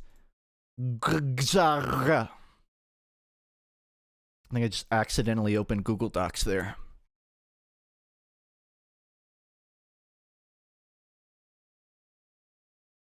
I just use Google Docs as like a notepad, basically. Alright. I'm closing out of it. I have this idea for VR where when you crash in a racing game, a retracting piece of the headset would hit you really hard to simulate whiplash. Yeah. Should email that to Gabe. I know that he wants to scan my brain and send electromagnetic signals to make me more scared than I am. That's not it. Valve wants to do brain scanning so their games can notice if a player is feeling bored or not scared, and they'll up the difficulty. Or like make something scary happen when they notice that you're not scared. Hey FUNKe, fairly serious question here, but what did psychosis feel like? That's hard to say. I did a lot. I went through phases of it because I was coping with mine. Initially, it felt... I had bad psychosis. I don't talk about it much publicly because it's weird. But I would get... You know, like... the stigma of you're suspicious of everyone and everything, and you think there's eyes in the trees, and you're being watched, and like you can't prove it, but you feel like the world is, you know, being controlled. When I had super fucking crazy paranoia. I thought, for a multitude of reasons, I was around people that were being kind of emotionally abusive, and it sent me into this spiral where I don't know, I was talking to voices in my head to avoid the people in real life that I didn't trust whatsoever. I would read into every word and thing that I saw, looking for like a deeper hidden message. And I felt like I disconnected from my own self. Like, there's this thing in psychedelics called ego death, right? The idea is you sort of break out of your physical, I don't know, but you feel like the old you is kind of died and you're on a clean, empty slate, right? That's like, there's this whole thing about taking psychedelics and sort of breaking your ego. I never took psychedelics, but psychosis at its peak, it felt like I had an ego death. It felt like I just wasn't me anymore. And I basically had to rehabilitate myself for 5 or 6 months to, you know, cut out all the shitty habits, the weed, the self-isolation, all of the things that were exacerbating these problems. I had to get used to a routine again of working on videos, of exercising, getting out with my dog, talking to people. And it was, you know, it's only in the past 3 or 4 months I feel like my old self again. I'm not stuck in my head. I'm not hearing shit. I'm not believing shit that's not there. But, like, I'll be honest, a lot of the symptoms I had during my psychosis were things I thought I would never be the person. Like, no matter how bad shit got in my life, you know, if I get depressed, if I lose my friends, my job, all of that shit, even at my worst, at least I'm sane of mind. And all it takes is one fall from grace to realize nobody is like spared from losing your mind if you don't keep yourself in check. And that's basically what happened to me. I wasn't being rash. You know, a lot of people, when they undergo psychosis, they might end up becoming, I don't know, like physically harmful to others. They might become a completely different person. They might become mean, agitated. I don't know. I didn't have any of that. I just felt like I retreated into my turtle shell and someone glued up all the holes so I couldn't poke out. And I had to like chip at the holes till I could get out. Again, I feel like I'm in the best spot of my life in a while. I mean, I'm not where I want to be in many ways, but I feel sane of mind. I'm comfortable. I'm happy with what I'm doing, and I don't know. I feel healthy. So if you're going through any of that, just keep working on yourself, you know? That's all it is. Progress isn't linear. That's what I found. You will have a shitty day, and then you'll have a good day, and then you'll have a shitty day, and you'll think that good day isn't like, that was it. That was your peak. You peaked. But you can have good days and bad days, especially when you're crawling out of a void pit, where reality isn't real to you, and every day feels like, you know, a repeat of the last day and nothing's changing. You just have to be persistent and, you know, actively mindful of what you're doing. So yeah, I mean, I guess that's in a nutshell what it was like for me. Like, there's so much more I could say just because I spent so much time trying to break out of those habits, but I understand, you know, this is more of an open discussion. I'm not here to try and give you a lesson on mental health.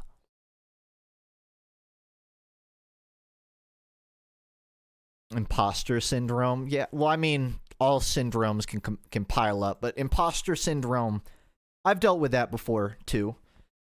I mean, as a YouTuber, every video I make will always be drawn to someone else, and eventually you kind of have to just find happiness in your own work, or your own the struggle to create your own work, to make something you're proud of. I don't have good off-the-cuff advice about imposter syndrome. Certainly not anything that hasn't been said a dozen times. But I mean, for me, I set internal goals of like, all right, I want to try stuff and see if it works. If it doesn't work, I can keep trying more stuff. So if I make a video and people are like, that's not really, I don't like it, it's not your style, Funk, I can make another video that I'm happy with and hopefully other people are happy with. That feels like a little basic advice to me, but I don't really know how to word it better. Also, there's a lot of different approaches, right? I think it's good to challenge yourself, but I'm not going to argue if you can... This is getting really off course. This is just YouTuber talk. Like, if you can find a life course where you're, like, following trends or doing stuff or kind of sharing a niche with someone and it works for you, that's not inherently bad. But what really matters is if you're happy with what you're doing. If you're, like, a super popular Fortnite streamer and you're happy doing it, there's not really a problem. But if you're doing that and the whole time you're thinking, like, man, anyone could do this... Or I feel like I can't stand out because other people are, it's so oversaturated. You know, that's when you kind of have to address, maybe not address, you have to, I don't know, consider what you're going to do, I guess.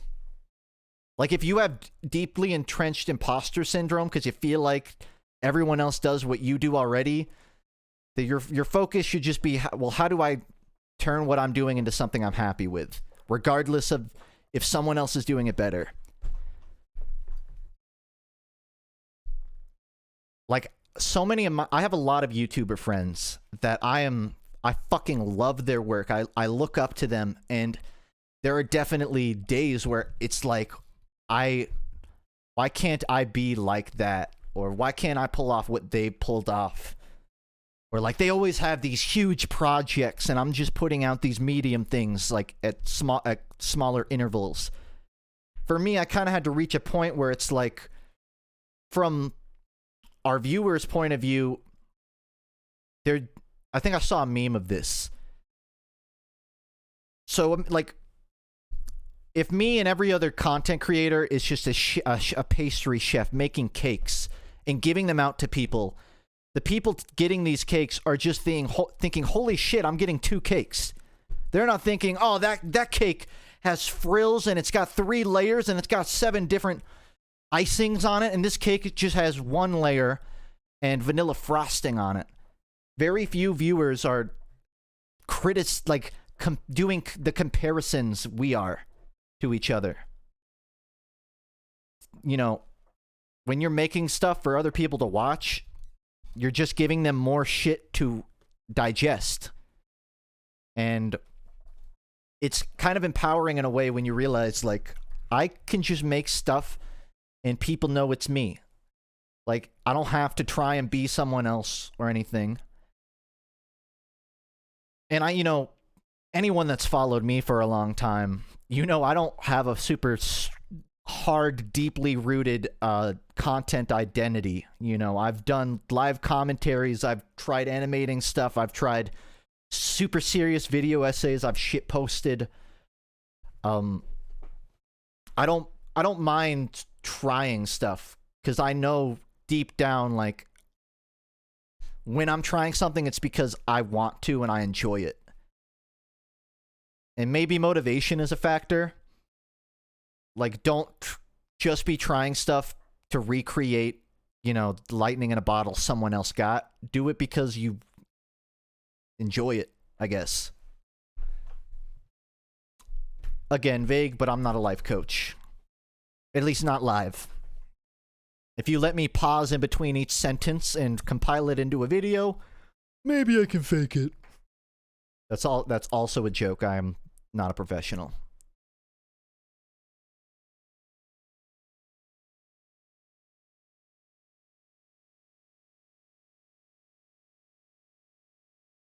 Basically, I just try to focus on, like, what do I want to be?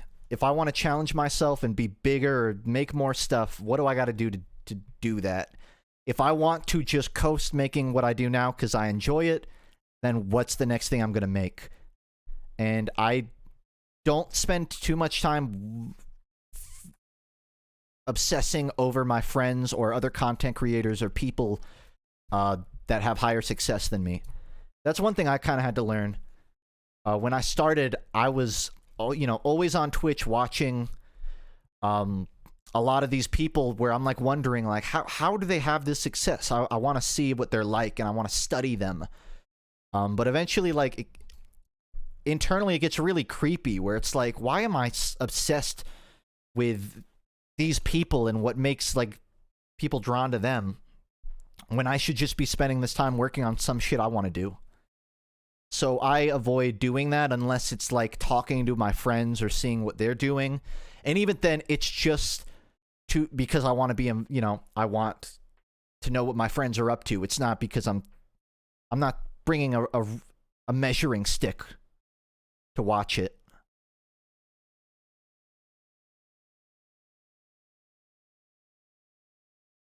And I think that's about as much as I could stretch out of the imposter syndrome discussion.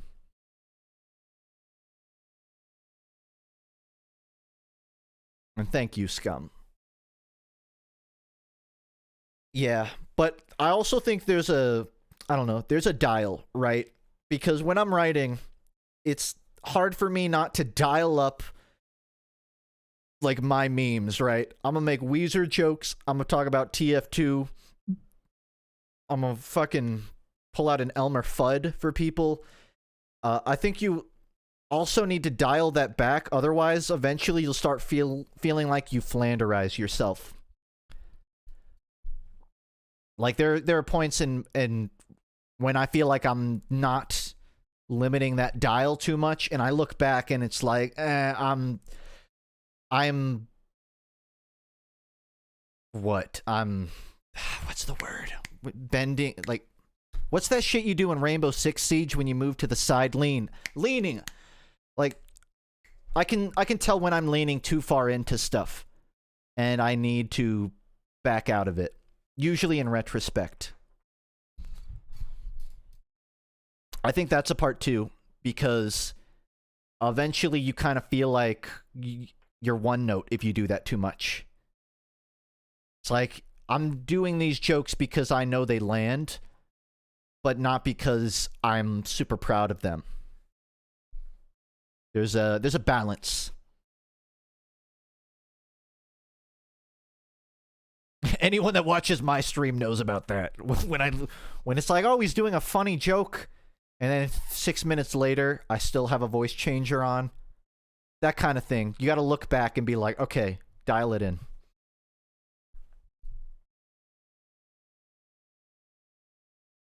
You tried to make a Roblox streamer raid me. Why? They don't know me. Don't make anybody raid me. If someone wants to, they will.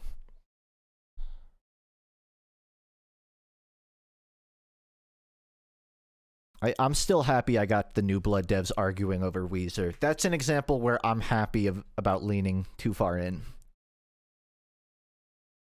I'm actually deciding, because I want to make more of those quick-fire funk studies. And I like using Weezer albums as a review scale, but I might throw a curveball here or there. Start using Radiohead albums or something.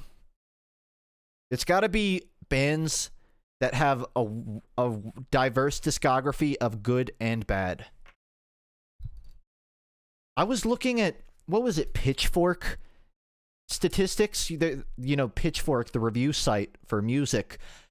They had like this big infographic about like their most reviewed, least reviewed bands. And they had a list of like what band with the most albums has the least average rating, of like what bands with like over 10 albums have the least average rating. You guys want to know what the #1 band was? Follow-up question. Do you even need me to say it?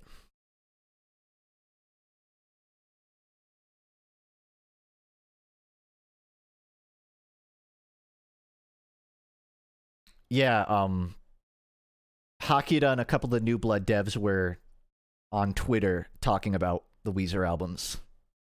I don't have a link on hand, though. Thanks, Natjuan. That little hand extend Bommy did, that was to try and catch your sub, but it faded away. Oh well. Any hope for seasons? Yeah, Weezer said they're going to have 4 albums out this year. So knowing Weezer, they're going to have about 1 album's worth of good songs. And then 3 other albums. And knowing Weezer, it'll probably be the first album. Like, they're going to make 1 great album, and then they're going to make 3 more albums. Yeah, I mean, I got hope for it, obviously. I'm trying not to lean too far into that right now. So thank you for the question, but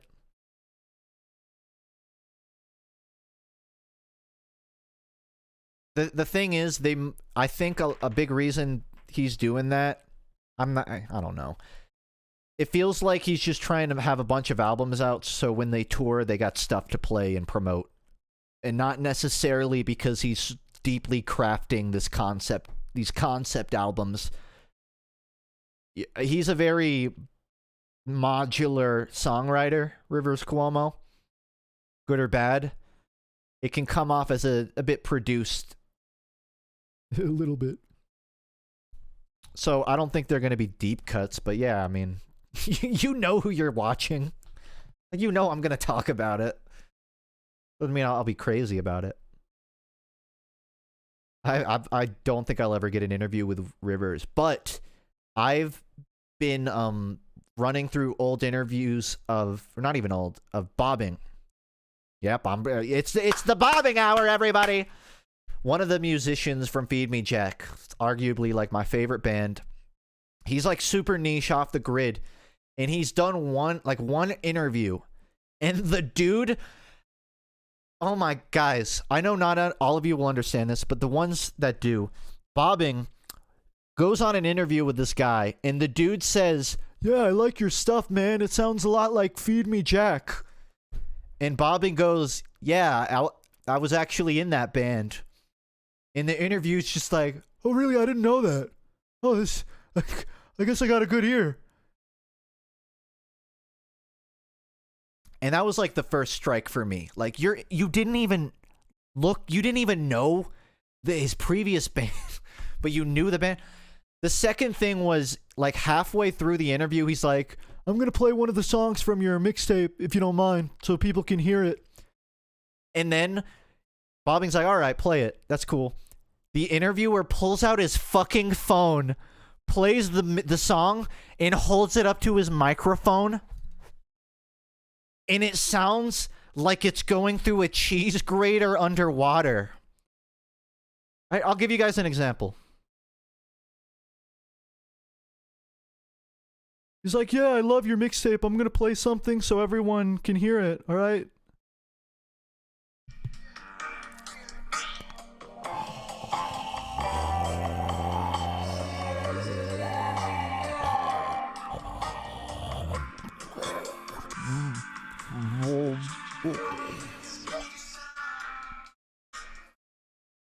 And that went on for 3 minutes. That wasn't one song. He's like, I'm gonna play another. And he does it 3 more times. And I figured, like, I saw that and I'm like, okay, he's gonna edit the song in over it, but he's gonna play it just for, so they know it's playing. No, they just use the audio of the microphone. This interviewer, I don't know, every pitch he gave, it felt, I felt almost like insulted on Bobbing's behalf. I'm not gonna say, like, the guy, he's not like a video reviewer usually. I think he usually does blogs, like on I don't know. He does like blog write-ups. He doesn't usually interview in person or over call. So I don't hold it against him, but I saw that and I thought I could interview Bobbing and give him a bit more of a fair chance, a fair showing. And since I saw that interview, I thought more and more like, damn, I follow a lot of these, like, not off the radar bands, but like I could probably reach some of these people for interviews if I wanted to start a series. Ask Bobbing for an interview. Oh, I haven't even worked up the courage to respond to comment on one of his Instagram posts.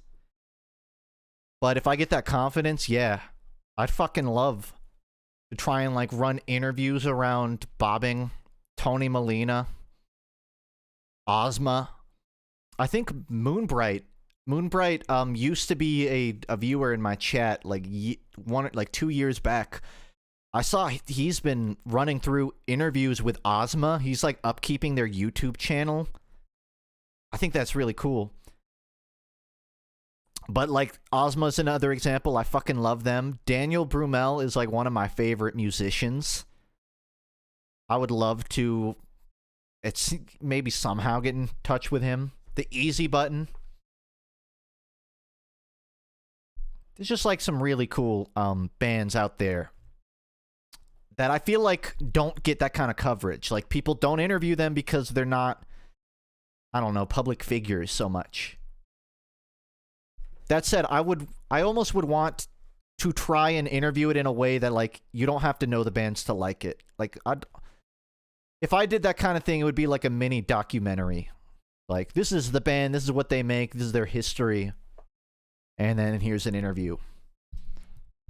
Do I have a Feed Me Jack project preference? I mean, Bobbing is my favorite thing to come out of them.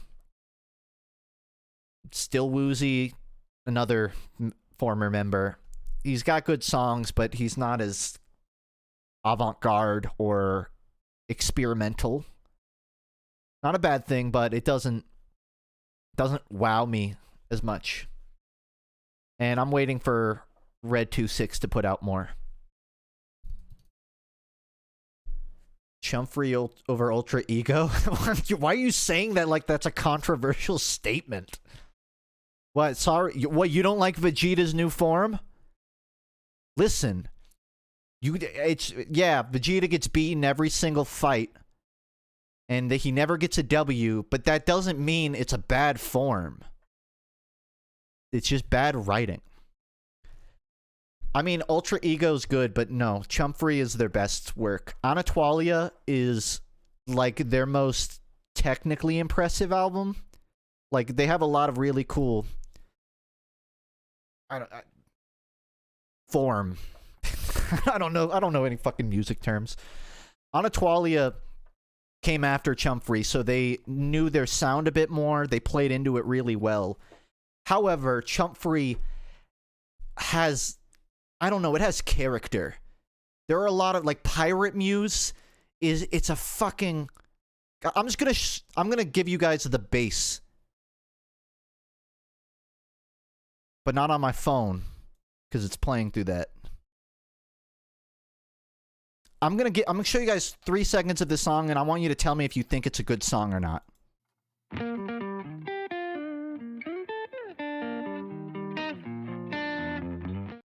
you think that's a good song? If I just played the rest of it for you. I feel like, well, maybe you don't understand, like, how complex the song gets, but...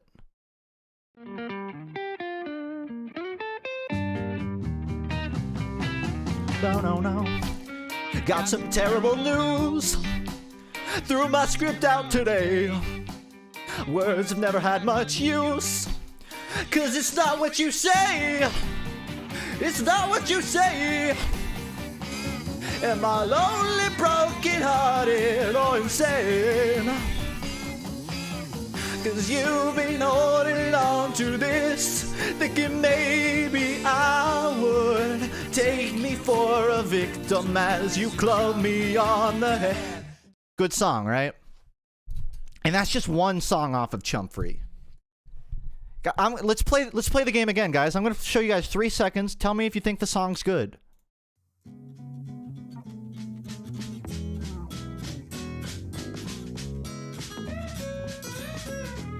Do you think that's a good song?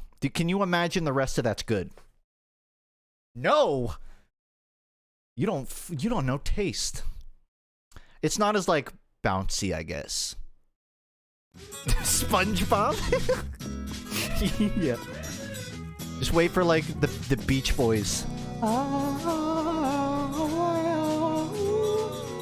Out in the morning sun.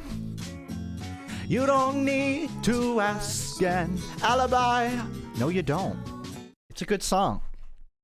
And what I mean is each song off of Chumfree, like, has its own little identity, right? No one does it like you. It's got this sort of fuzzy, I don't know, like almost, you know, in the back of a shack. Maybe not a shack. I don't know. It's got sort of this fuzzy lo-fi vintage feeling to it. But then you got Pirate Muse, where it's like this sea shanty. Then you got You Wake, where it's just I don't know, just a really good power pop song. Orza's Arm, oh my god. The hypocrite like me sweeps up all my history. But he's just gonna die with me. But there's like one part of this song.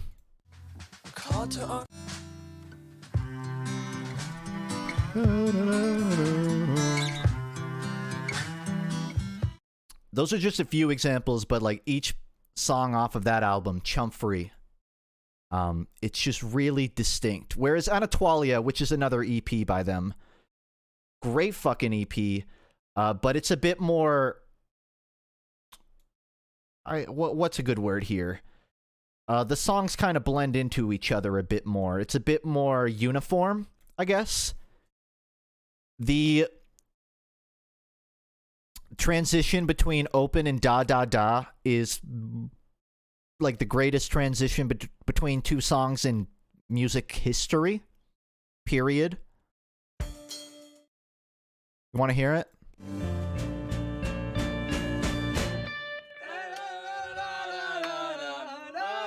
This is the end of Open.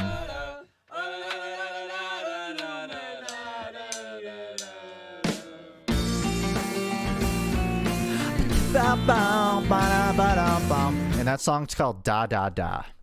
So Anatolia has some fucking banger moments like that.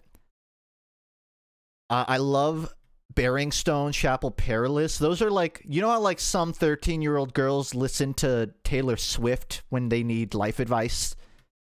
I listen to Anatolia when I'm a little lost in life. Like, this is the song. This is the album where it's like, I just need someone to tighten up my wheels, oil up my elbows, open bearing stone. That shit, like, it fixes me up. Gives me a vitality boost. So Anatolia is great for that. But again, I think Chumfrey is way more of a... I don't know. That's what gets you hooked on them. Yeah, this is just essentially a RADCAST now. This just makes me want to do, like, a Feed Me Jack episode of RADCAST. I'm just gonna bring it back, but I just gush about albums and shit the whole time. Thanks, Burp Potato. Yeah, my streams are sporadic right now. I aim for 2 a week, usually Tuesday and Friday. Whenever I'm getting close to videos finishing, I skip streams just so I can work. But once the video's out, like now, yeah, I'm usually up like 2 times a week. But even if you just stop by today, thanks for it. You can't believe Chumfrey isn't on their SoundCloud? Is it not? Damn. Oh yeah, Bobbing has a SoundCloud with some like unreleased gems on it. Just like his old like 2013 work. If you want to hear some like Feed Me Jack era demos, just go look up Bobbing's SoundCloud. Also, I know not everyone here listens to my favorite bands, but I'm gonna bring it up again. Broken record and all that. Bobbing put out a song called Crimes only on YouTube, and like 3 members from Feed Me Jack play in the video. So it's like kind of a Feed Me Jack. He's from Feed Me Jack. Trying to find the other dude. That's Bobbing. And that dude, also from Feed Me Jack.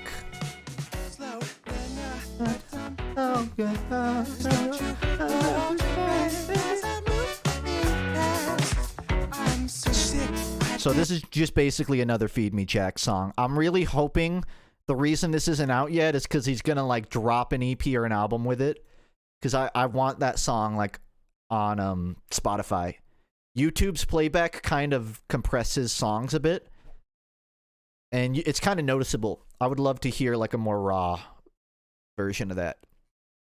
Anyways, yeah, that's another one by them. Would recommend. Ever played Dead by Daylight? Now and then. I have friends that when they want to hang out, that's usually a go-to game for us, but I don't really play it on my own. It's a fun game, but it's a bit slow for me.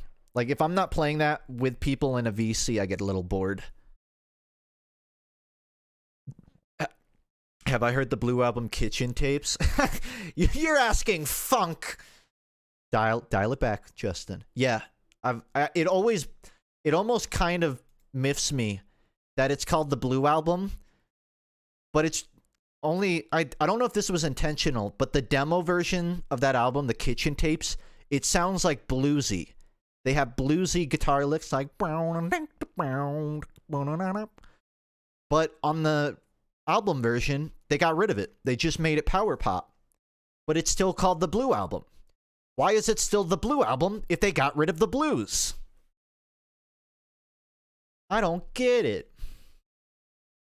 Let me see if I can show you guys an example. Because I'm sure you've never heard Weezer before. So that's like bluesy. It's really great demos too. But a lot of the songs have that sort of slow, swingy vibe to them that doesn't translate to the final versions. You don't know people that have heard it? Yeah, no. I've heard pretty much every B-side of them.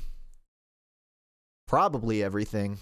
I'm sure there's some stuff out there I haven't seen, but I'm kind of out of my phase. From like 17 to 20, I was chasing down everything, every demo that I could from them. So I've heard it. Also, just because I feel like I'm already like so deeply entrenched in the music talk. In case you're curious, this was the third album, the EP, Feed Me Jack put out. And it's like, if you listen to Bobbing, you understand this album a bit more. It's like a bit more futuristic, synthy.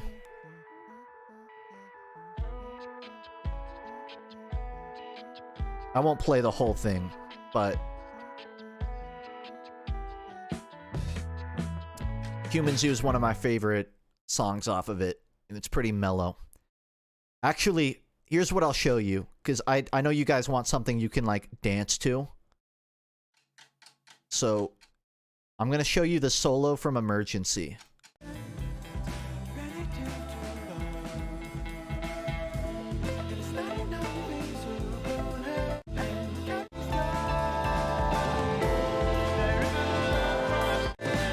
I love this song, but I'm looking for a specific part right now. And you're just going to have to hear me awkwardly scrub for it.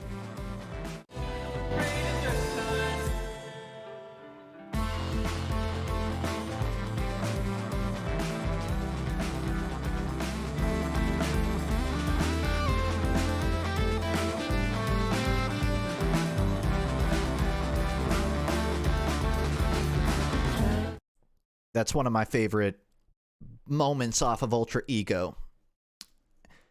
And you know what was funny? I actually was reading an interview by Feed Me Jack in late 2015, before Ultra Ego came out. And in the interview, they said they had one more album and one more EP planned. But they only released Ultra Ego, which is an EP. So they never made the 2016 album. Unless they count that as an album, but even then they didn't make the EP. So Feed Me Jack had at least one more project's worth of songs before they split up. And I kind of wonder what happened to them. Did they shelf those songs? Did they get repurposed by the rest, like the remaining teams? Or the remaining band members? Like, did Bobbing just reuse some of his stuff for his own work? I wonder, like, where is there just an unreleased Feed Me Jack album in the void somewhere? One more thing. They covered Burnt Jam. And it's better than Burnt Jam.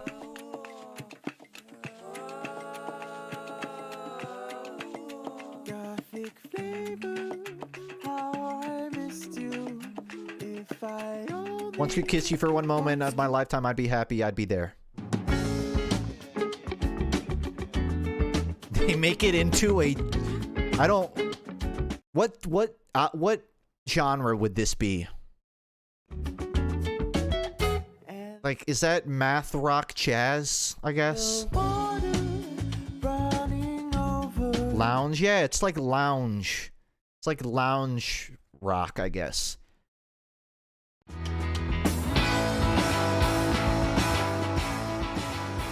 I'm telling you, it's a better Weezer song than Weezer. And that's off of their cover EP. Love them. Oh, God, I love them. I could talk about them all day. But maybe I will make that RADCAST one day. Maybe FUNKe will be commentaries and me gushing. The thing is, when I start thinking about, like, bands I want to talk about and, like, document to people, I start getting super ambitious about it, and it's like, I want to make a whole 20-minute documentary.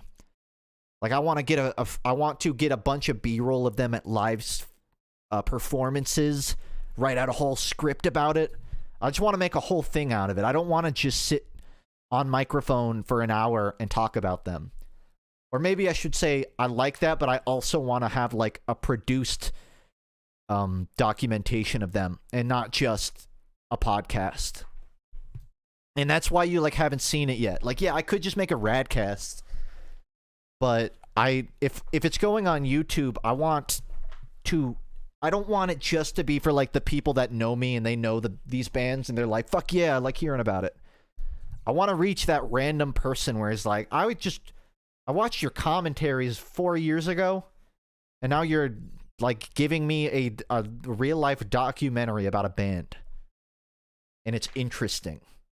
I want to I don't know. I want to introduce it to people that wouldn't otherwise hear about it or click on that kind of video. TLDR, you're gonna hear me gush about fucking Feed Me Jack at some point in a video. I still have a lot of people asking me for other bands, but I don't totally know if I would do that. When I was younger, I really wanted to do like a Pinkerton retrospective. Like I wanted to almost like produce a timeline of its development and shit. I feel like that's been done by now. And honestly, I'm not as crazy about them as I used to be. So it's just not, I'm not super interested in that. But I know of the requests at least. And last thing I'll say, Bobbing released a new song like a day ago, and it's pretty fucking good. It has like a piano solo from some dude named Keith. What is it? Kiefer. I doubt that means anything to you, but he's like another musician. He was in some band, I hear.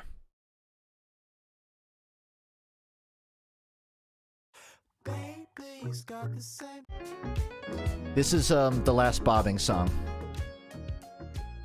So again, if you miss the lounge jazz, it's still around, just under a different name.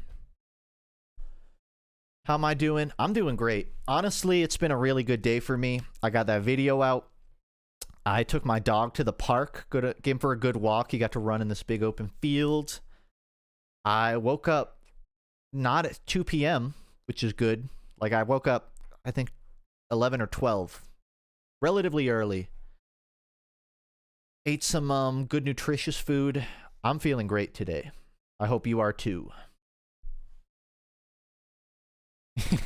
Yeah, Bobbing uses Feed Me Jack. They're like social media to promote his stuff. And I can imagine that sort of double takes people into a letdown. But I would argue Bobbing, he was not the mastermind of Feed Me Jack. Sven Stillwoozy was a big part of the production of the songwriting. But between you and me, Bobbing, I don't know, he feels like he feels like the secret sauce, or at the very least, he carries a lot of that spiritually into his current work. But Feed Me Jack was just a clash of a lot of great minds coming together to make some fantastic stuff. So I don't mind him using their social media to promote Bobbing, because I honestly think Bobbing scratches a lot of the same itches. Not all of them, but a lot. Legatus, I use Source Filmmaker for my video animating. I mean, I do like a little bit of makeshift animating in Vegas with like moving things around, but Source Filmmaker. Again, would not recommend it. Good night, cis pup. Yeah, no, it's almost 1 a.m. I did not think I would comfortably just talk this long. But I think I'll stick around till 1, and then I may dip out after that, because it's late. Gotta eat.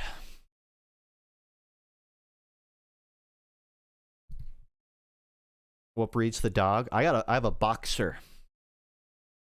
Like 9 or 10 now. Double brindle. He is easily a... I did the math on this. He's an S tier dog in my heart.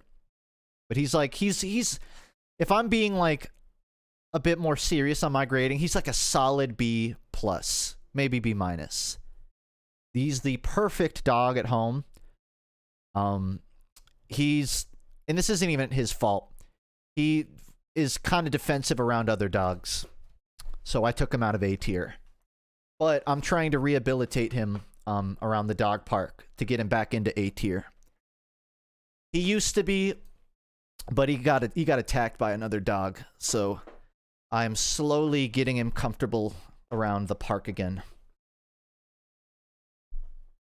But so like really he's an S tier dog. He's just an S tier dog with I don't know. He's got a heart of gold. How many vids do I work on at a time? I go one by one. When I'm in between videos, like right now, I'll usually have 3 or so ideas that I like know are at the forefront, and I'll kick each around until I decide which I'm gonna finish. Then I just go all in on the one I'm finishing. And I usually don't start on the next video till I finish the last one. But at any given time, I usually probably have around 3 ideas in my head, or like 3 videos in my head that where I'm like, all right, this is the order of operations. Get this done, then these 2. I have not watched The Dog Whisperer.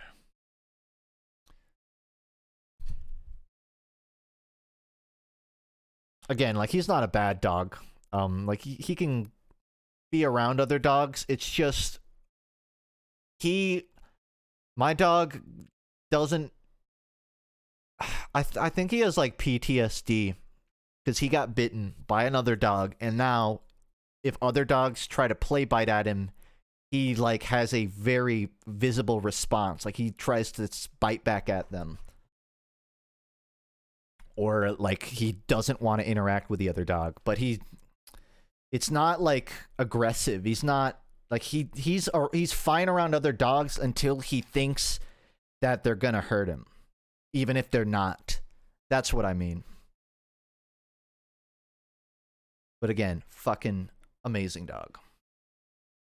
I can't get them because I live at home right now. I don't have the AC, and I shouldn't be spending my money this way anyways, but I want to get ferrets. Once I'm living in a place where I can comfortably house ferrets, I have the income, I can support ferrets. That's like the animal I want. Like I still want a not like my own dog. Like my boxer's a family dog, right? It's everyone's dog. But like I don't own him. I want to get a dog one day. But I feel like I would probably get ferrets first.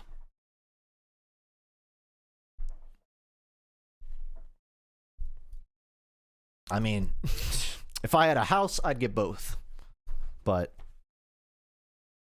I don't. Do I have or will I get a supplemental job? Right now, I'm trying to focus on just having an active content output because I see a sustainable... feels dirty to say, but like a sustainable income model for me making content. Like I can do this for a living if I stay active, I make the right steps. And I kind of want to give it my focus right now. So I don't have any plans to. That could change. You never know how things go.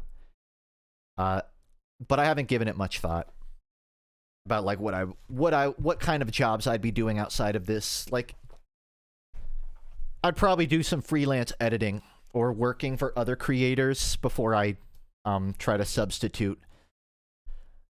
Cuz the problem is just if I try to get a local job, you know, working a cafe or something, the money would help me a lot to build savings and stuff, but it would mess up my schedule for content creation a lot. That's not to say it's impossible. Plenty of people do it. But, like, I already have a lot of open time to edit, work, write, record, whatever. And, working 2 jobs, not even, like, time-wise, I don't totally know how that would affect my creativity. Like, if I would even want to sit down and write after being out of the house. I'm lucky enough I can get by with content, so that's just what I'm doing right now. How about a bearded dragon? Those aren't cuddly. And even if they are, they're not furry. They're scaly. I mean, I'm sure there are some cute bearded dragons out there. But I'm a mammal guy, I guess. I don't know.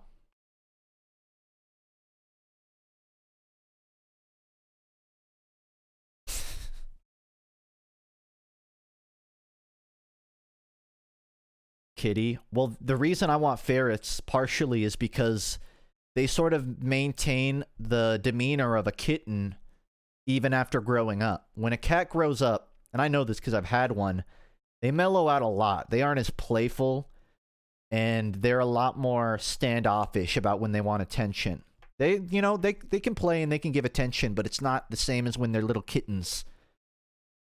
And yeah, I guess not every cat is the same, but from my understanding, ferrets very rarely lose that playfulness, whereas a cat, it's a lot more hit or miss on their personality. There are playful cats, there are shy cats, there are mean cats, but I don't think there are that many solitary ferrets. Most of them just want to play. I mean, there's a reason you can have one cat, but you can't really have one ferret. Generally, if you're getting a ferret, you need to get two because they need to socialize, and they will get super sad and depressed. Even if you're playing with them a lot, they want, like, a cage mate. But a cat, you can kind of have just one cat. You give it attention, let it look out the window. Like, yeah, some other animals would probably be cool too, but they can get by. I mean, they kind of like being alone anyways, so.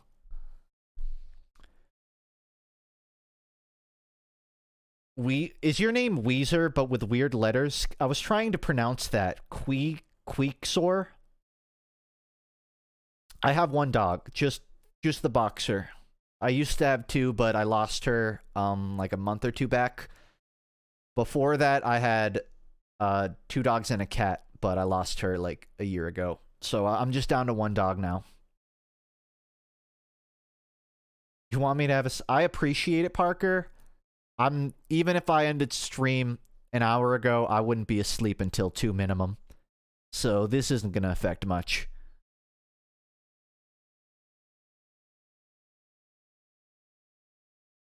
I can see that, Garbinky. I have noticed when I was younger and I was in school, all day at school, all I was thinking about is like, I want to make videos. I want to make video game mods. I want to do creative stuff. And when I got home, I was completely energized to jump on and dive into my hobbies. And now that I'm not in education or training, I have a lot more of these lulls where I'm sitting around like I should be working, but I don't know what to work on. So I totally get what you mean. If, like, being occupied with something else can kind of get you hyped to do the thing you really want to be doing. So, you know, having a supplemental job may actually benefit me in a lot of ways. It might sort of energize me. Because, you know, I definitely have a lot of downtime during the day where it's like, I'm not working on a video. I could be doing something else. Yeah, man, if you want to split hairs, I am employed. It's just not conventional employment. It's freelance work. No, it's contract work, technically. That's what Twitch and YouTube, it's contract. Yeah, maybe like putting in 15, 20 hours. I'll think about it, but right now I've just been thinking about like content. I don't think it would be a bad idea at all, though. Well, honestly, the bigger holdup is I've been trying to get a car. For a while, I wanted to go pick up, what is it? Fuck, the car that I want. It looks like a box. It's like a toaster on wheels. Not a Scion. Yeah, it's a cube car. There's a specific car I'm trying to find right now. And a Kia Soul. I'm glad you knew that. Yeah, I kind of want a Kia Soul, and I've been trying to find one in my range. But the ones I thought I had fell through. And the ones I've been finding have too many miles, and the ones that have less miles are out of my price range. So I don't have a car right now. But once I have one of those, honestly, yeah, supplemental job will be an easier option for me. I mean, like, I have a bike, right? I know how to use the MARTA. That's not necessary, but I'm kind of connecting the dots on you bringing that up. I don't know. Like, I've gone to a dealer just to sit in cars and see, and I just can't. I feel like I can't do a sedan. It feels too weird. When I get into a box car, I don't have to, like, bend down to get in. I just sit down like it's a chair. I got leg room when I need it. If I need to move furniture or something, I got the space for it. But if I need to park in a compact spot, I can do it. It's like the perfect compromise. But in a sedan, it's cramped. I don't have much space to work with. In a truck, I don't need that much space. I don't like... I'm not a truck guy. Though admittedly they are practical. And I do not need like a van. Or like a bigger car. But a box car, I'm just assuming that's the word for it. I don't know, it just... Maybe it doesn't help like my second car, technically. The car I've had for the longest time was a Scion, just a toaster. Technically, my first car was a Ranger, but I crashed it within a month. I totaled that shit, dude. The worst part was, it was my last day working at my job. I was an intern for this company, and they asked me to just go grab sandwiches, and it was my last fucking day before summer. And I didn't have to intern anymore. And they're like, Justin, we need you to go pick up some subs like 2 miles down the road.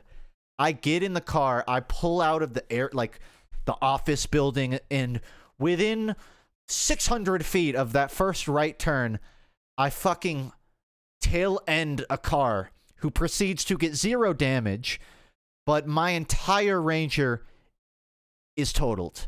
It's lost its wheels, it's half touching the ground, smoking from the front.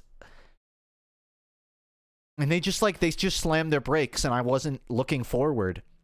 Like, I had my fucking phone open on my in my center console. I was looking inside the car, like at the radio, and I just fucking tail-ended somebody. Technically, me and my dad fixed the Ranger, which was a lot of work. Like, we literally had to unbend the bars with a rope. Like, me and him were tug-of-warring the car to unbend this shit so we could untotal it and then sold it off to someone that could handle a half-totaled Ranger. Then I got a Scion, and that shit lasted me 4, 5 years, and it was fucking great, and I fucked it up. I crashed that shit too, man.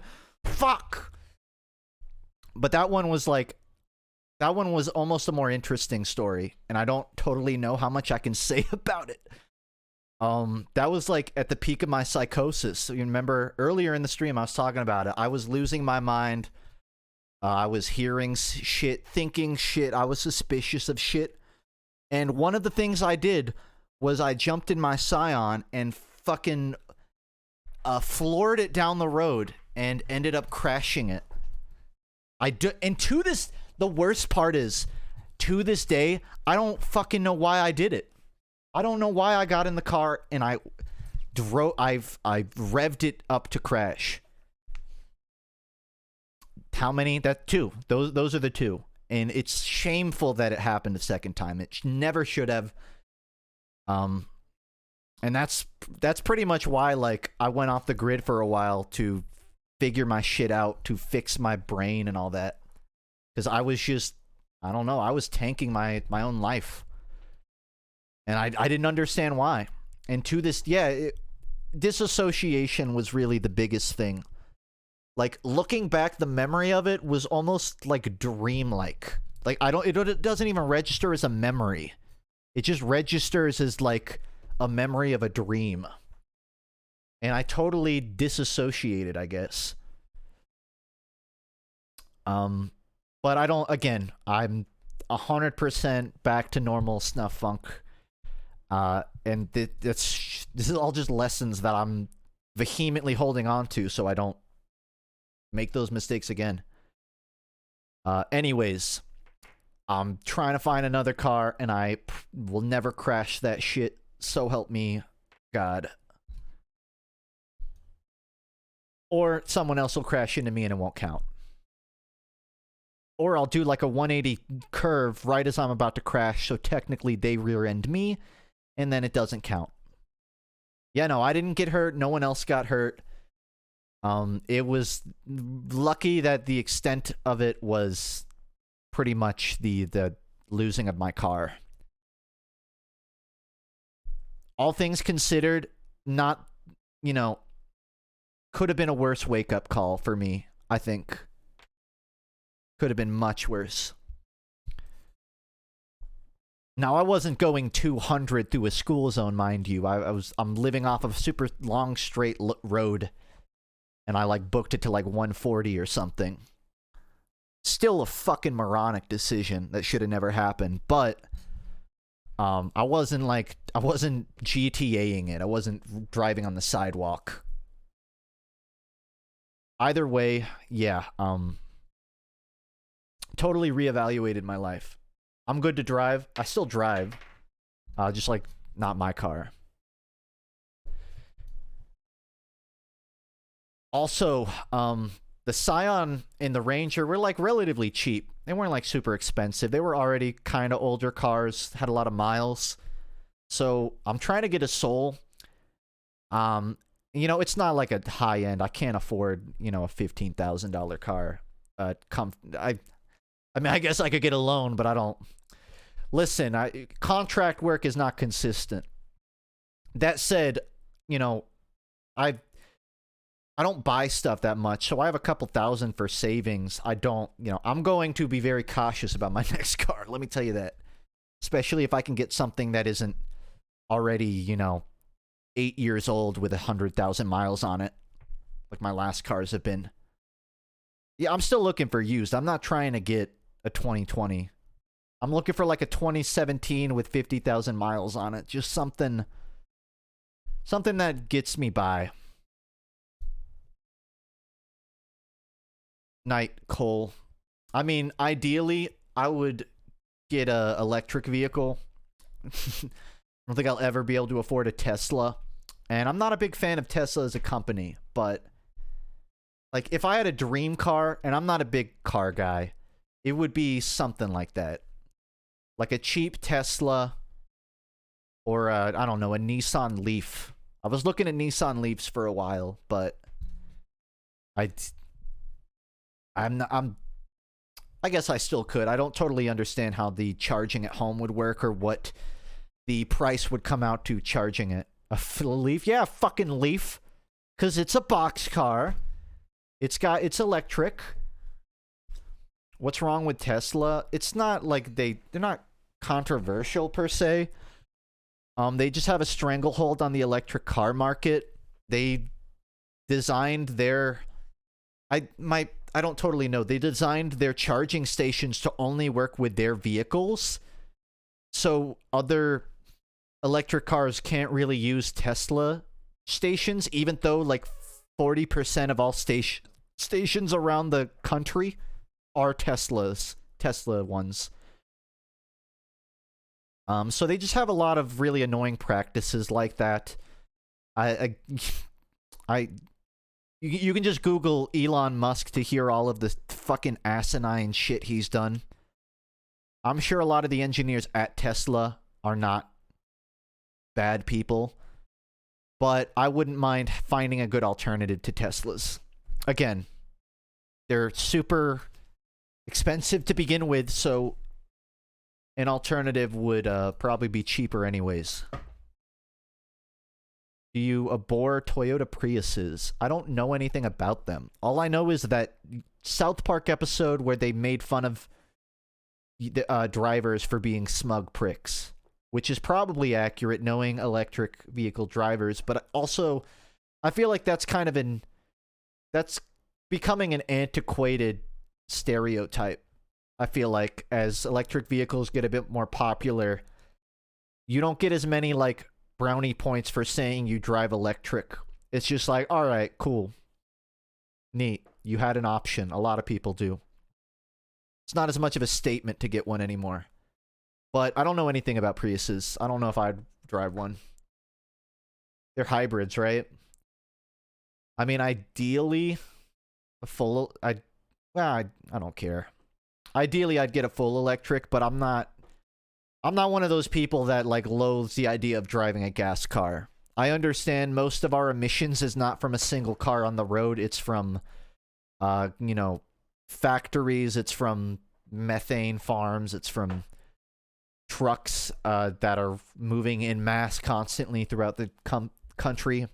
I don't think one gas car is the I don't harbor that much guilt for driving just a gas car.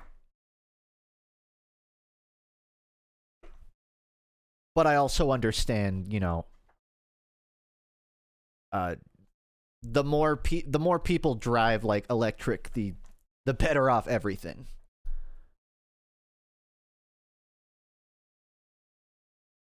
Which again is why I'm looking for I fucking forgot. A Soul. A Soul's not electric. That's just like a gas car.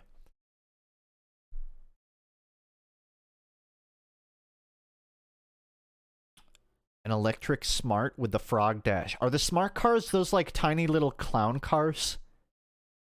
Like those little toy four-wheelers? Those little like like those Hummers for 8-year-olds? Like one of those things? Huh. Yeah, I guess I could. Just a little go-kart. I don't know. I need the arm stretch room so I can T-pose on the highway. I can't really do that in a smart car unless the windows are open. The good thing about a smart car is if you can't find a parking space, you can just stuff it in your pocket. But I don't know if that outweighs the benefits of a different car.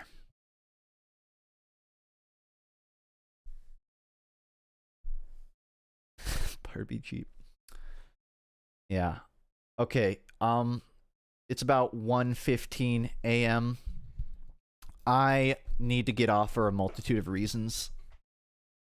But also, I just feel like ending the stream. So I'm going to call it here. Thank you, anybody that came by, lurked, chatted, talked, or, I don't know, coexisted with me. Hope maybe you saw something cool about the video behind the scenes, or heard about a band you might like, or I just helped distract you from some bullshit you've been dealing with. Either way, I'm off now. So I'm not going to count this as this week's stream. So you'll probably see me on Tuesday. You'll still see me on Tuesday and Friday. If I get really antsy, you might see me a bit more. Just because the video's out now. Usually my week after is a victory lap to just do whatever. So you might see me stream some random stuff this week. Either way, definitely Tuesday, Friday. Keep an eye on, if you're a patron or a sub, keep an eye on the sub club or the Patreon, because I'll probably post a bit more behind the scenes stuff that I didn't show here later this week. That's it. I hope life treats you well, and if it doesn't, you're stronger than it, and it doesn't stop you from continuing towards inner peace. Bye-bye.